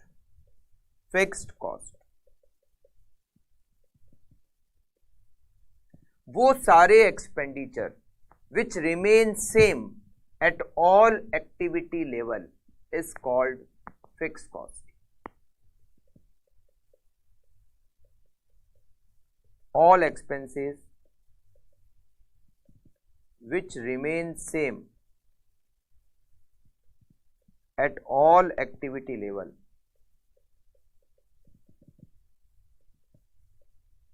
is called fixed cost. For example, rent, salary, etcetera. ये वो एक्सपेंडिचर है जिनका आउटपुट या एक्टिविटी लेवल या सेल से कोई इफेक्ट नहीं पड़ता। चाहे आउटपुट डबल हो जाए, चाहे आउटपुट हाफ हो जाए, चाहे आउटपुट जीरो हो जाए, वो एक्सपेंडिचर हमेशा सेम रहता है। हम उस खर्चे को क्या कहते हैं? फिक्स कॉस्ट कहते हैं। अगर मैं फिक्स कॉस्ट का चार्ट बनाता हूं तो फिक्स कॉस्ट का चार्ट कुछ इस तरीके से बनेगा। एक्टिविटी लेवल या आउटपुट लेवल या सेल्स लेवल कितना भी हो, fix cost remain same. Fix cost, हर एक्टिविटी लेवल पर फिक्स कॉस्ट क्या होगा? सेम रहेगा। रेंट चेंज नहीं होता है, सैलरी चेंज नहीं होती है, वो हमेशा हर लेवल पर सेम ही रहती है। हम इसको कहते हैं फिक्स कॉस्ट। तीसरी कॉस्ट है हमारे पास, वो है सेमी वेरिएबल कॉस्ट। क्या है? Semi variable cost. Semi variable cost क्या होती है?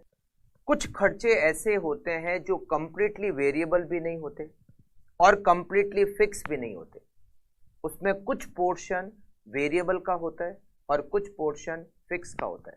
हम ऐसे एक्सपेंडिचर को कहते हैं सेमी वेरिएबल कॉस्ट। मैं अभी आपको इसका एग्जांपल भी देख के बताऊंगा कि ये क्या होते हैं, किस टाइप से होते हैं semi variable cost. Expenses which is not completely fixed,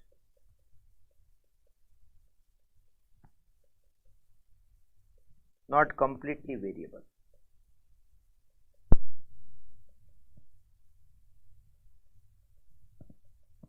is semi variable cost.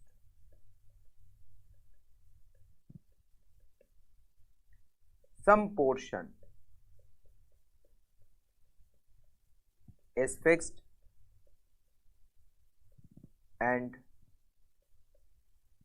remaining portion is variable. कुछ पोर्शन फिक्स्ड होता है, कुछ पोर्शन वेरिएबल होता है। कैसे? इसका सबसे बेस्ट एग्जांपल अगर आपको समझना है तो इलेक्ट्रिसिटी बिल। आपके घर पे बिजली का बिल आता है, आप उसको चेक करना। बिजली का जो बिल आता है उसमें दो चीज़ें शामिल होती है। पहला तो होता है बिजली का जो चार्ज आता है, इलेक्ट्रिसिटी का जो चार्ज आता है, उसमें एक पोर्शन तो होता है कि आपने जितना इलेक्ट्रिसिटी कंज्यूम किया आपको उसका पैसा देना होता है, और एक होता है कि जिसका इलेक्ट्रिसिटी कंजम्पशन से कोई लेना देना नहीं, वो तो फिक्स अमाउंट आपको हर बार देना ही देना होता है, जिसमें जनरली आता है मीटर का रेंट। ये जो इलेक्ट्रिसिटी का मीटर आपके घर पे लगा हुआ है उसका एक फिक्स रेंट होता है, हर महीने का एक फिक्स रेंट अमाउंट होता है, ये आपको देना ही देना होता है, चाहे आपने इलेक्ट्रिसिटी कंज्यूम की, चाहे आपने इलेक्ट्रिसिटी कंज्यूम नहीं की। तो इलेक्ट्रिसिटी का जो बिल है वो दो चीज़ों से मिलकर बना है। एक तो फिक्स जो आपको देना ही देना है, जिसका इलेक्ट्रिसिटी कंजम्पशन से कोई लेना देना नहीं, और एक चार्जेज आपने जितना इलेक्ट्रिसिटी कंज्यूम किया है आप उसका पैसा पे कर रहे हो। फॉर एग्जाम्पल मान लेते हैं कि आपके जो इलेक्ट्रिसिटी है उसकी एक यूनिट की रेट है सपोज 5 रुपीज़। एक यूनिट की रेट क्या है? 5 रुपीज़। और फिक्स अमाउंट जो है, फिक्स्ड अमाउंट वो है ₹400। फिक्स अमाउंट कितना है? 400, और एक यूनिट का चार्ज कितना है? 5 रुपीज़। मान लेते हैं हमने अप्रैल में टोटल 1000 यूनिट कंज्यूम की।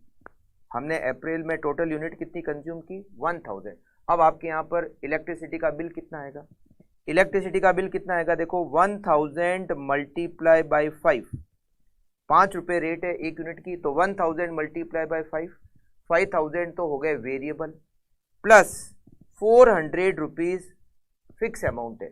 इसका मतलब आपका बिल हो गया 5400 रुपीज़ का। जैसे मान लो मई में आपने यूनिट कंज्यूम की 1200, अब बिल कितने का होगा? 1200 मल्टीप्लाई बाई 5, 6000 तो हो गया फिक्स वेरिएबल और 400 रुपीज़ फिक्स। इसका मतलब आपके यहाँ पर बिल आएगा 6400 रुपीज़ का। मान लो जून में आपने यूनिट कंज्यूम की 1500, अब बिल कितने का आएगा?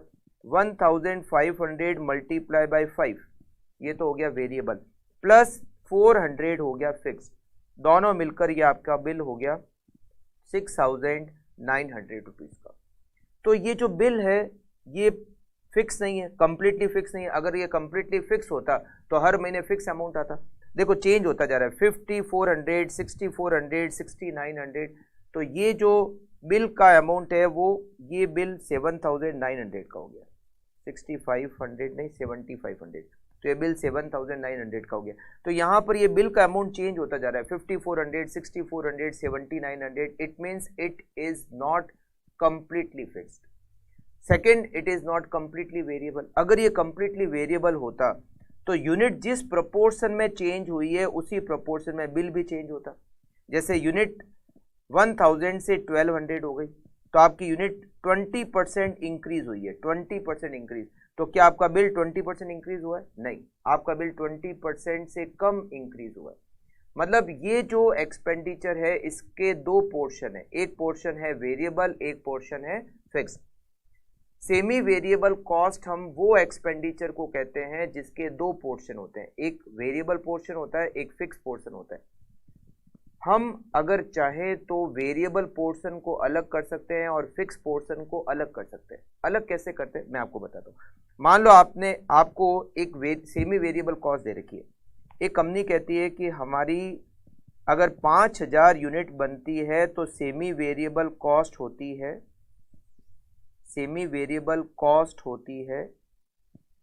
10,000 रुपीज़। और अगर हम 7,000 यूनिट बनाते हैं तो हमारी सेमी वेरिएबल कॉस्ट होती है 13,000।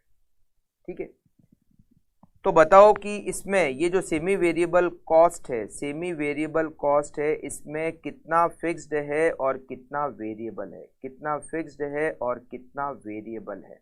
अब ये अलग अलग कैसे करते हैं समझना। देखो यूनिट्स 5000 से 7000 हो गई तो यूनिट्स में चेंज कितना हुआ? यूनिट्स में चेंज हो रहा है 2000। सेमी वेरिएबल कॉस्ट 10,000 से 13,000 हो गई तो सेमी वेरिएबल कॉस्ट में चेंज कितना हो रहा है? 3000 का चेंज हो रहा है, राइट। 5000 से 7000 यूनिट हो गई, 2000 का चेंज हो गया। सेमी वेरिएबल कॉस्ट 10,000 से 13,000 हो गई, चेंज कितना हो रहा है? 3000। देखो सेमी वेरिएबल कॉस्ट में दो पोर्शन है, एक तो फिक्स्ड और एक वेरिएबल। जैसे ही आउटपुट लेवल में चेंज होता है तो फिक्स पोर्शन में तो चेंज नहीं होगा मगर वेरिएबल पोर्शन में चेंज होगा। इसका मतलब ये जो चेंज हो रहा है 3,000 रुपये, ये वेरिएबल पोर्शन का चेंज है क्योंकि वेरिएबल पोर्शन में ही चेंज होगा, फिक्स पोर्शन तो फिक्स ही रहेगा। तो 2,000 यूनिट जैसे ही हमने चेंज की, वेरिएबल कॉस्ट हो गई 3,000 रुपये। तो वेरिएबल कॉस्ट को पर यूनिट कैसे निकालें? Variable cost per unit equals to 3,000 is change in cost divided by 2,000 is change in units. It is 1.5 per unit। मतलब ये जो सेमी वेरिएबल कॉस्ट है इसमें 1.50 रुपये पर यूनिट वेरिएबल कॉस्ट है। अच्छा, इसमें फिक्स कॉस्ट कितनी है? फिक्स कॉस्ट कितनी है? अगर मैं टोटल कॉस्ट में से वेरिएबल कॉस्ट को माइनस कर देता हूं तो मुझे फिक्स कॉस्ट मिल जाएगी क्योंकि सेमी वेरिएबल में कुछ वेरिएबल है और कुछ फिक्स्ड है। तो अगर मैं टोटल कॉस्ट में से वेरिएबल हटा दूं तो मुझे रिमेनिंग क्या मिलेगी? फिक्स कॉस्ट मिल जाएगी। अब कैसे? अपने पास ये दो डेटा है, 5000 यूनिट का और 7000 यूनिट का। दोनों में से कोई एक डेटा काम में ले लो। मान लो मैंने फर्स्ट वाला डेटा काम लिया तो फर्स्ट वाले डेटा में सेमी वेरिएबल कॉस्ट कितनी है? 10,000 है और वेरिएबल मैंने कैलकुलेट की 1.5 पर यूनिट। तो फर्स्ट वाले में यूनिट कितनी है? 5000। तो 5000 यूनिट और पर यूनिट वेरिएबल कॉस्ट 1.5। तो 10,000 माइनस 7,500 फिक्स कॉस्ट इज 2,500। मतलब ये मेरी जो सेमी वेरिएबल कॉस्ट है मैंने इसको अलग अलग कर दिया।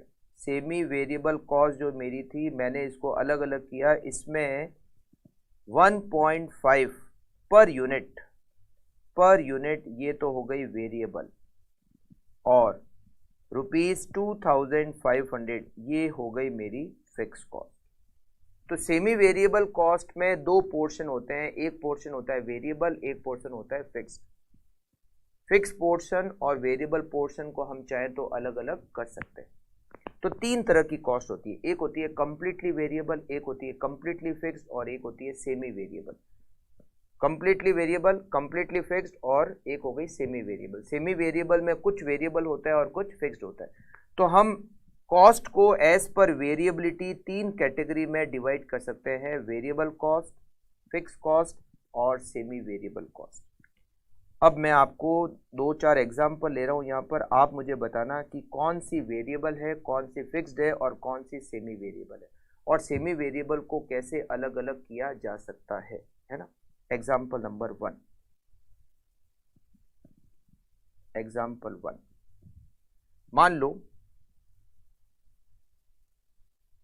10,000 unit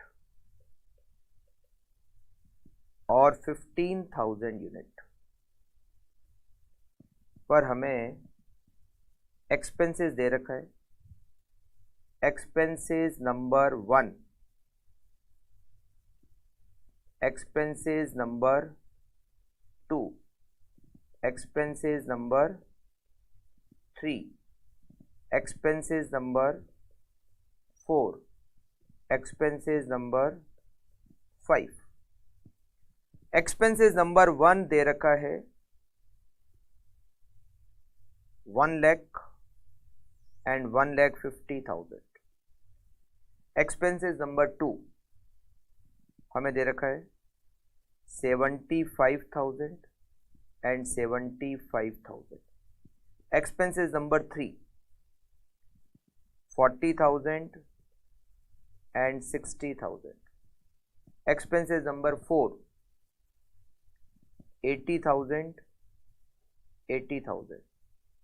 expenses number 5 1 lakh and 1,40,000। अब आप मुझे ये बताओ कि ये जो 5 एक्सपेंसेस मैंने लिखा है 1 2 3 4 5, इसमें से कौन सा वेरिएबल है, कौन सा फिक्स्ड है और कौन सा सेमी वेरिएबल है? बराबर आराम से सोचकर आप मुझे बताइए। Expenses number 1, expenses number 2, expenses number 3, expenses number 4, expenses number 5, इसमें से कौन सा वेरिएबल है, कौन सा फिक्स्ड है और कौन सा सेमी वेरिएबल है?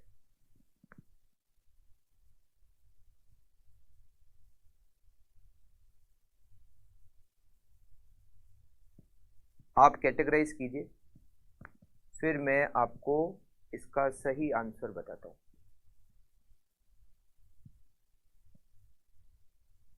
कौन सा वेरिएबल है, कौन सा फिक्स्ड है और कौन सा सेमी वेरिएबल है?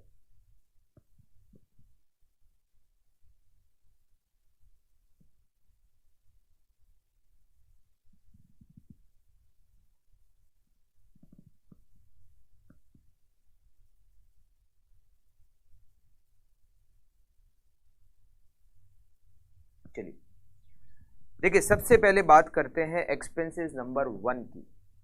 एक्सपेंसेस नंबर 1 10,000 यूनिट जब हम बना रहे थे, 10,000 यूनिट पर यह एक्सपेंडिचर था 1 लाख, और जब हमने 15,000 यूनिट बनाई तो यह एक्सपेंडिचर हो गया 1,50,000।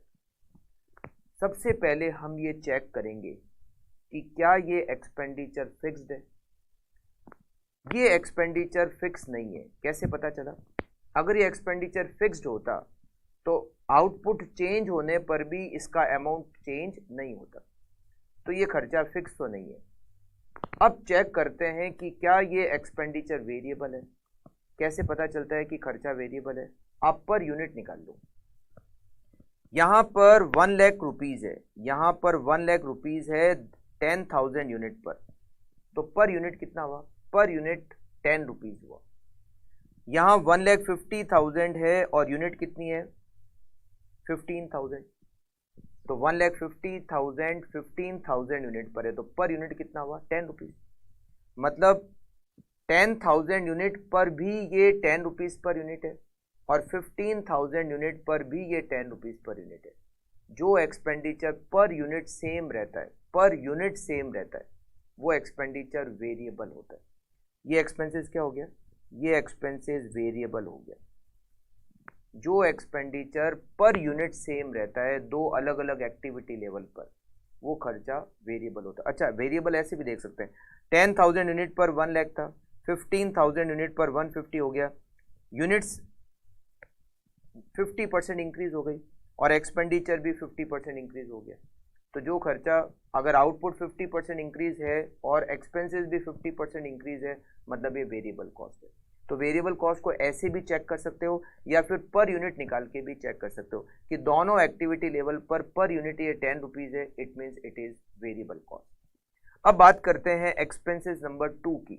एक्सपेंस नंबर 2 यहाँ पर है 75,000, यहाँ पर भी है 75,000, मतलब ये क्या हो गया, ये एक्सपेंडिचर हो गया फिक्स्ड एक्सपेंडिचर, क्योंकि चेंज नहीं हो रहा है। Activity level change but fix cost वो होती है जिसमें चेंज नहीं होता है।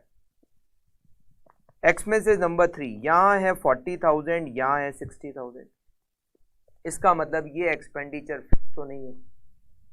ये एक्सपेंडिचर सबसे पहले आपको चेक करना है कि क्या ये फिक्स्ड है, बिल्कुल फिक्स नहीं है। अब आप चेक करोगे कि क्या ये एक्सपेंडिचर वेरिएबल है। वेरिएबल के लिए आप इसको पर यूनिट कैलकुलेट करोगे। 40,000 divided by 10,000, it is 4 rupees per unit. 60,000 divided by 15,000, again it is 4 rupees per unit, it means it is variable cost, ये वेरिएबल कॉस्ट है। फोर्थ एक्सपेंडिचर लेते हैं 80,000, यहाँ भी 80,000, इसका मतलब ये एक्सपेंडिचर क्या हो गया, ये एक्सपेंडिचर फिक्स्ड हो गया। फिफ्थ लेते हैं, यहाँ पर ये एक्सपेंडिचर है 1 लाख, यहाँ पर है 140, मतलब ये फिक्स तो नहीं है। अब चेक करते हैं क्या ये वेरिएबल है, पर यूनिट कैलकुलेट कर लेते हैं। यहाँ पर 1 लाख है, यूनिट्स है 10,000, पर यूनिट कितना हुआ 10। 140 यहाँ पर यूनिट है 15,000, अब पर यूनिट कितना हुआ, अब पर यूनिट 10 नहीं है, ये पर यूनिट हो गया 9.33। यहाँ पर यूनिट 10, यहाँ per unit 9.33, per unit same नहीं है, इसका मतलब ये एक्सपेंडिचर वेरिएबल नहीं है, फिक्स भी नहीं है, वेरिएबल भी नहीं है। तो ये एक्सपेंडिचर क्या हो गया, ये एक्सपेंडिचर सेमी वेरिएबल हो गया। सेमी वेरिएबल वो होता है जिसमें कुछ वेरिएबल होता है, कुछ फिक्स्ड होता है, कुछ वेरिएबल होता है, कुछ फिक्स्ड होता है, ठीक है। तो वेरिएबल और फिक्स को हम अलग अलग कर सकते हैं, मतलब सेमी वेरिएबल में जो कुछ थोड़ा वेरिएबल है, थोड़ा फिक्स्ड है, आप उसको अलग अलग कर सकते हो कि इसमें कितना वेरिएबल है और कितना फिक्स्ड है। कैसे अलग अलग कर सकते हो, हमें यहाँ पर लिखनी है यूनिट्स, 10,000 यूनिट और 15,000 यूनिट, और हमारा एक्सपेंसेस नंबर 5, एक्सपेंसेस नंबर 5 यहाँ पर कितना है 1 लाख और यहाँ पर कितना है 1,40,000। अब यहाँ पर हम कैलकुलेट करते हैं चेंज। यूनिट्स में कितना चेंज हुआ, यूनिट्स में चेंज हो रहा है 5,000, यूनिट्स में चेंज हो रहा है 5,000, और एक्सपेंसेस में चेंज कितना हो रहा है, एक्सपेंसेस में चेंज हो रहा है 40,000। अब हम लिखेंगे variable expenses per unit, variable expenses per unit equals to 40,000 expenses में चेंज, 5,000 यूनिट्स में चेंज, इसका मतलब है 8 रुपीज पर यूनिट इसमें वेरिएबल है। ये जो सेमी वेरिएबल एक्सपेंसेस है, एक्सपेंसेस नंबर 5, इसमें पर यूनिट 8 रुपये वेरिएबल है, और इसमें फिक्स कितना है, फिक्स्ड कितना है, fix equal to total minus variable. Total में से अगर मैं वेरिएबल हटा दूंगा तो मुझे क्या मिलेगा, मुझे फिक्स मिलेगा। अपने पास दो डिटेल है, कोई भी एक डिटेल ले लो, फर्स्ट या सेकंड, आंसर सेम आएगा, मगर लेनी एक ही है, मतलब या तो ये लोगे या फिर ये लोगे। मान लो मैं पहली वाली डिटेल लेता हूँ, पहली वाली डिटेल में टोटल एक्सपेंडिचर कितना है 1 लाख है, और वेरिएबल मैंने कैलकुलेट किया 8 रुपीज पर यूनिट। पहले में यूनिट्स कितनी है 10,000, 10,000 मल्टीप्लाई बाय 8, तो 1 lakh minus 80,000, fixed is 20,000, correct. तो सेमी वेरिएबल वो होता है जिसमें कुछ वेरिएबल होता है, कुछ फिक्स्ड होता है, और आप उसको अलग अलग कर सकते हो, ठीक है। चलिए एक और एग्जांपल लेते हैं, एग्जांपल नंबर 2।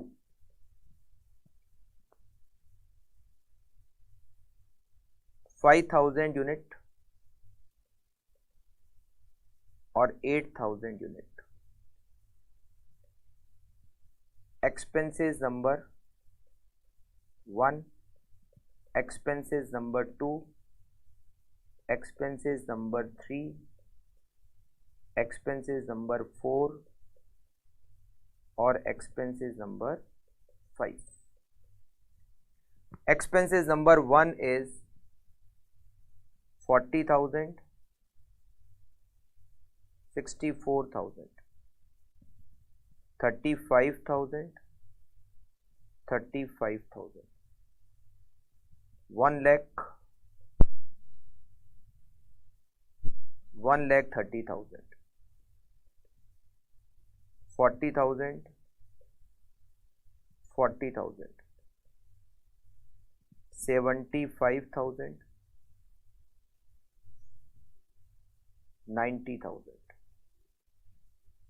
ठीक है, आपको ये बताना है कि इसमें कितना वेरिएबल है, कौन कौन सा वेरिएबल है, कौन कौन सा फिक्स्ड है और कौन कौन सा सेमी वेरिएबल है. जो वेरिएबल है आप उसको पर यूनिट कैलकुलेट करोगे, जो फिक्स्ड है उसका अमाउंट कितना है वो पता करोगे, और जो सेमी वेरिएबल है उसमें ये पता करोगे कि कितना वेरिएबल है पर यूनिट और कितना फिक्स्ड है. ठीक है, ये आप कैलकुलेट करोगे और उसके बाद में अगर मान लो मुझे यहाँ ये पता करना हो कि सपोज मुझे 10,000 यूनिट बनानी पड़ जाए, 10,000 यूनिट बनानी पड़ जाए, तो बताओ मेरा एक्सपेंडिचर नंबर 1 कितना होगा, 2 कितना होगा, 3 कितना होगा, 4 कितना होगा और 5 कितना होगा. अगर मान लो मुझे यहाँ 10,000 यूनिट बनानी पड़ जाए तो मेरा ये जो एक्सपेंसेस नंबर 1, 2, 3, 4, 5 ये कितना होगा और टोटल कितना खर्च आएगा. ठीक है, बिल्कुल मैं आपको 1 मिनट का टाइम देता हूँ, आप आराम से इसके बारे में सोचो और कैलकुलेट करो. 5 एक्सपेंसेस है, 5,000 यूनिट पर दे रखे हैं, 8,000 यूनिट पे दे रखे हैं, 10,000 यूनिट पर कितने लगेंगे.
आराम से कैलकुलेट करना आपको कि अगर 10,000 यूनिट अगर हम बनाते हैं तो हमारी कॉस्ट कितनी लगती है.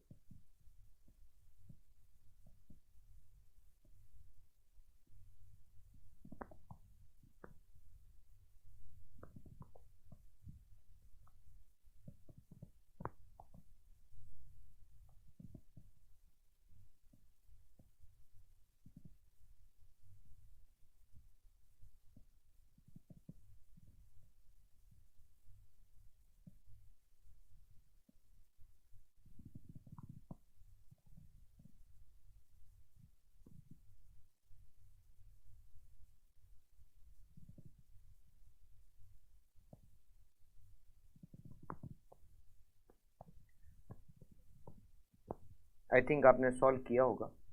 चलिए अब मैं आपको बताता हूं वन बाय वन. सबसे पहले बात करते हैं एक्सपेंसेस नंबर 1 की.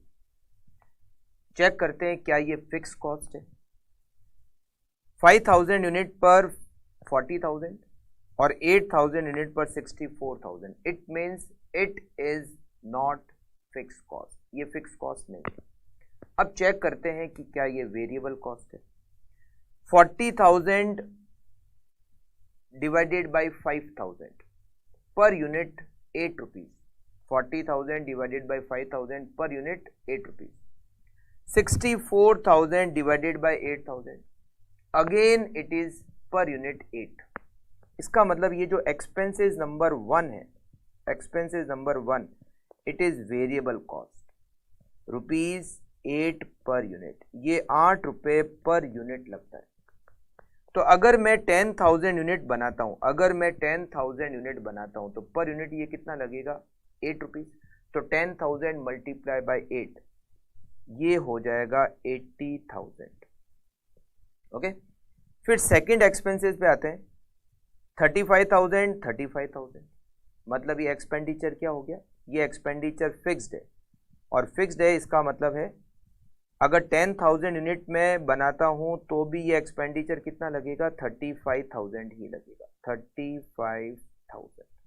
ओके, फिर मैं आता हूं एक्सपेंसेस नंबर 3 पे। एक्सपेंसेस नंबर जो 3 है वो 1 लाख और फिर 1,30,000, 1 लाख और फिर 1,30,000, मतलब ये फिक्स तो नहीं है। चेक करते हैं क्या ये वेरिएबल है।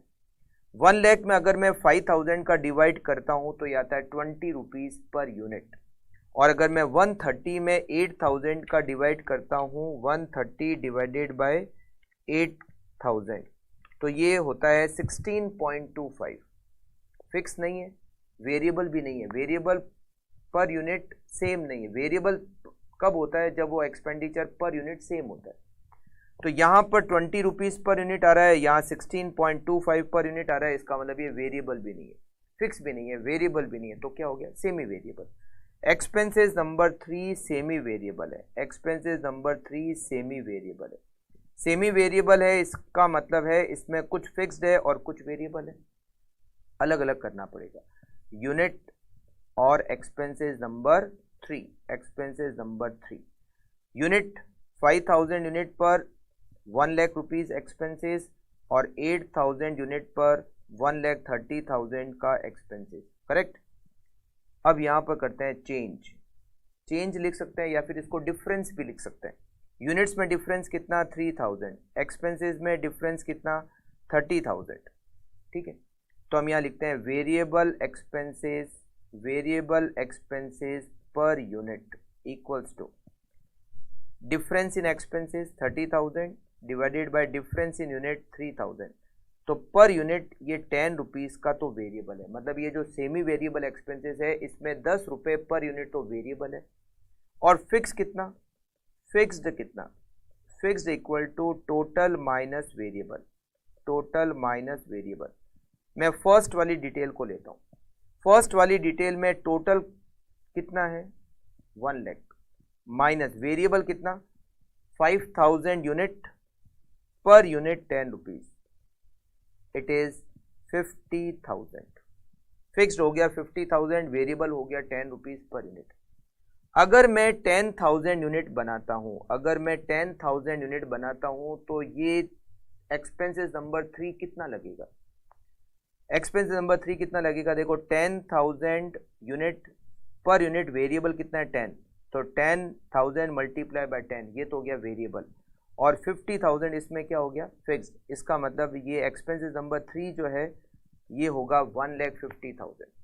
एक्सपेंसेस नंबर 3 में वेरिएबल भी है और फिक्स भी है। फिक्स तो 50,000, वेरिएबल 10 रुपीज पर यूनिट, तो 10,000 यूनिट इंटू 10, 1 लाख वेरिएबल हो गया, 50,000 फिक्स्ड हो गया। तो इसका अमाउंट आएगा, इसका अमाउंट आएगा 1,50,000। अगर मैं 10,000 यूनिट बनाता हूं तो एक्सपेंसेस नंबर 3 का अमाउंट होगा 1,50,000, राइट। चलिए एक्सपेंसेस नंबर 4 देखते हैं। यहाँ 40,000, यहाँ भी 40,000, मतलब ये एक्सपेंडिचर क्या है, फिक्स्ड है, और फिक्स्ड है तो 10,000 यूनिट पर भी ये 40,000 ही आएगा। एक्सपेंसेस नंबर 5, एक्सपेंसेस नंबर जो 5 है, यहाँ है 75, यहाँ है 90, फिक्स नहीं है। अब चेक करते हैं क्या ये वेरिएबल है। 75,000 में अगर मैं 5,000 का डिवाइड करूंगा तो ये होगा 15 रुपीज पर यूनिट, और 90,000 में अगर मैं 8,000 का डिवाइड करूंगा तो ये होगा 11.25। मतलब ये एक्सपेंडिचर वेरिएबल नहीं है, फिक्स नहीं है, सेमी वेरिएबल है। तो इसको भी क्या करना पड़ेगा, हमें एक्सपेंसेस नंबर 5 को भी अलग अलग करना पड़ेगा कि इसमें कितना वेरिएबल है और कितना फिक्स्ड है, इसमें कितना वेरिएबल है और कितना फिक्स्ड है। कैसे अलग अलग करेंगे, यहाँ पर दो कॉलम बनाएंगे, एक तो यूनिट का कॉलम, एक एक्सपेंसेस नंबर 5 का कॉलम। यूनिट कितनी है 10,000 है, यूनिट कितनी है 15,000, सॉरी 5,000 और 8,000, 5,000 और 8,000, 5,000 यूनिट है और 8,000 यूनिट है। एक्सपेंसेस का अमाउंट कितना है 75,000 है और 90,000 है। यहाँ पर कैलकुलेट करेंगे डिफरेंस, यूनिट्स में डिफरेंस 3,000, एक्सपेंसेस में डिफरेंस 15,000। वेरिएबल कैसे निकलेगा, variable per unit, variable per unit 15,000 change in expenses, 3,000 change in unit equal to ₹5। अच्छा, फिक्स कैसे निकलेगा, fix equal to total minus variable, total minus variable. First वाली detail को ले लेते हैं, टोटल कितना हुआ 75,000 माइनस वेरिएबल कितना 5,000 यूनिट इंटू 5, तो 50,000 फिक्स्ड हो गया। मतलब ये जो एक्सपेंसेस नंबर 5 है इसमें ₹5 पर यूनिट तो वेरिएबल है और 50,000 रुपीज इसमें फिक्स्ड है। अगर मैं 10,000 यूनिट बनाता हूं, अगर मैं 10,000 यूनिट बनाता हूं तो वेरिएबल कितना लगेगा 10,000 मल्टीप्लाई बाई 5, 50,000 तो वेरिएबल आएगा और 50,000 ही इसमें फिक्स्ड है। इसका मतलब है टोटल अमाउंट होगा 1,00,000 रुपए। तो यहाँ पर अमाउंट आएगा 1,00,000 रुपीज। तो मैं टोटल कॉस्ट निकाल सकता हूँ। अगर मैं 10,000 यूनिट बनाता हूँ तो मेरी total cost 80,000 plus 35,000 plus 1,50,000 plus 40,000 plus 1,00,000, total is 4,05,000 rupees. Correct. तो वेरिएबल कॉस्ट वो होती है जो पर यूनिट सेम रहती है, फिक्स कॉस्ट वो होती है जिसका टोटल अमाउंट सेम रहता है, और सेमी वेरिएबल कॉस्ट वो होती है जो कंप्लीटली वेरिएबल नहीं, कंप्लीटली फिक्स नहीं, उसके दो पोर्शन होते हैं, एक पोर्शन होता है वेरिएबल, एक पोर्शन होता है फिक्स, और आप उन दोनों पोर्शन को अलग अलग कर सकते हो। Difference in expenses divided by difference in unit करोगे तो वेरिएबल पर यूनिट आ जाएगा, और टोटल में से वेरिएबल माइनस करोगे तो फिक्स्ड आ जाएगा। तो सेमी वेरिएबल को आपको अलग अलग करना होता है कि इसमें कितना वेरिएबल है और कितना फिक्स्ड है।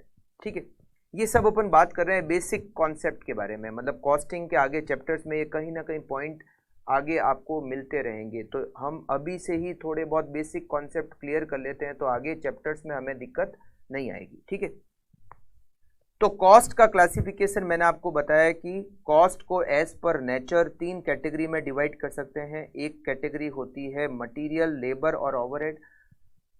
मटेरियल एक कैटेगरी होती है मटेरियल, एक होती है लेबर और एक होती है overhead. Overhead again can be classified into factory overhead, administrative overhead, selling and distribution overhead. Right.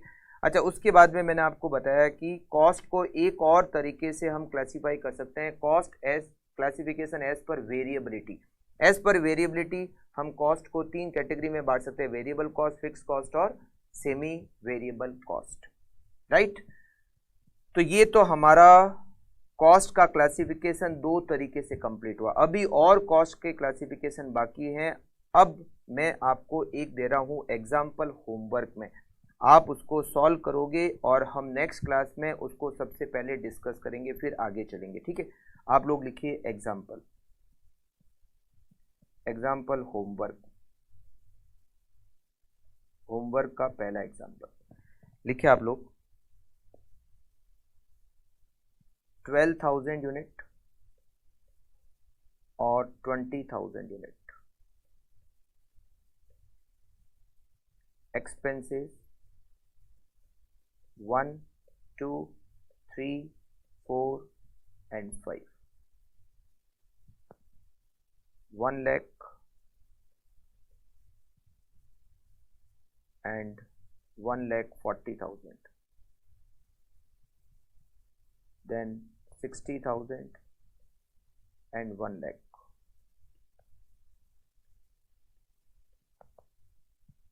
फिर 1,20,000 and 2,00,000, 75,000, 45,000, 45,000, 45,000। Calculate total cost if output is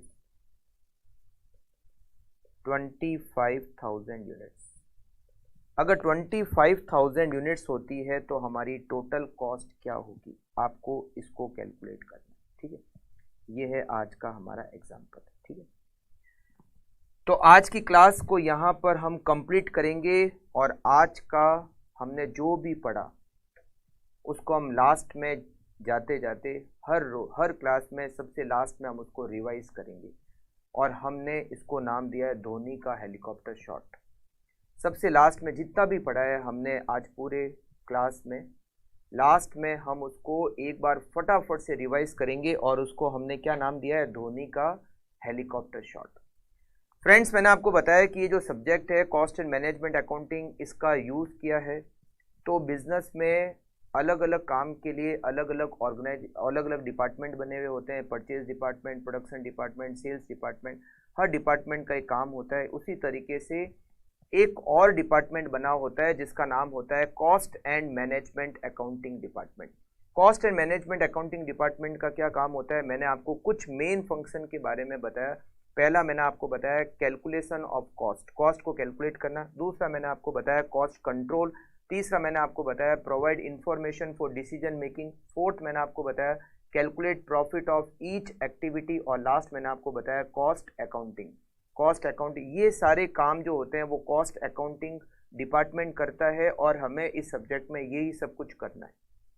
फिर मैंने आपको बताया कि कॉस्ट, हमारा एग्जाम का जो पेपर पैटर्न होता है वो किस तरीके का आता है, इसके बारे में मैंने आपको बताया कि कितने क्वेश्चंस आते हैं, कितने एमसीक्यू के क्वेश्चंस आते हैं और कितने हमारे डेस्क्रिप्टिव क्वेश्चंस आते हैं। तो 30 मार्क्स के हमारे क्वेश्चन आते हैं एमसीक्यू और 70 मार्क्स के हमारे आते हैं डेस्क्रिप्टिव क्वेश्चन, जिसमें डेस्क्रिप्टिव क्वेश्चन में टोटल 6 क्वेश्चंस दे रखे होते हैं, उसमें से कोई भी 5 क्वेश्चन आपको करने होते हैं।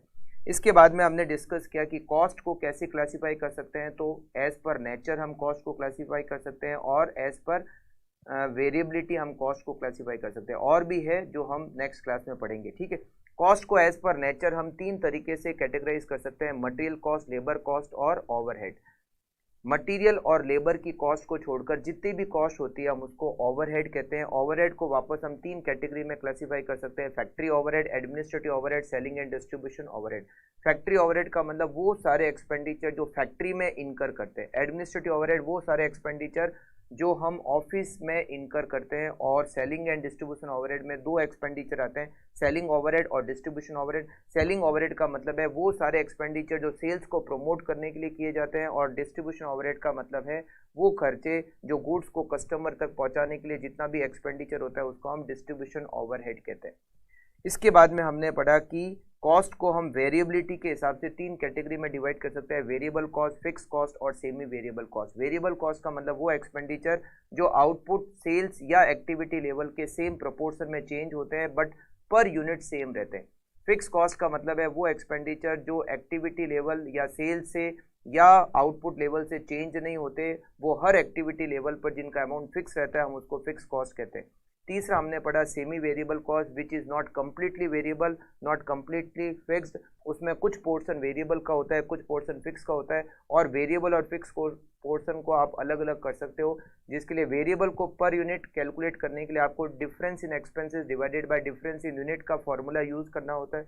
और फिक्स कैलकुलेट करने के लिए टोटल सेमी वेरिएबल कॉस्ट में से आप वेरिएबल कॉस्ट को अगर माइनस करते हो तो आपको फिक्स सेमी वेरिएबल कॉस्ट में फिक्स पोर्शन है वो आपको मिल जाता है। तो ये सब कुछ आज हमने डिस्कस किया और मैंने आप लोगों को एक एग्जाम्पल भी होमवर्क में दिया है जिसको आपको कंप्लीट करके लेके आना है। और हम नेक्स्ट क्लास में सबसे पहले इस एग्जाम्पल को डिस्कस करेंगे, इसके आपके जो आंसर है उसको डिस्कस करेंगे और उसके बाद में आगे की हमारी यात्रा स्टार्ट करेंगे। ठीक है, तो चलिए फ्रेंड्स, मिलते हैं नेक्स्ट क्लास में और हम इस क्लास को आगे कंटिन्यू करेंगे, मतलब सेकंड क्लास को हम आगे लेंगे। ठीक है, मिलते हैं नेक्स्ट क्लास में। Okay, thank you, take care.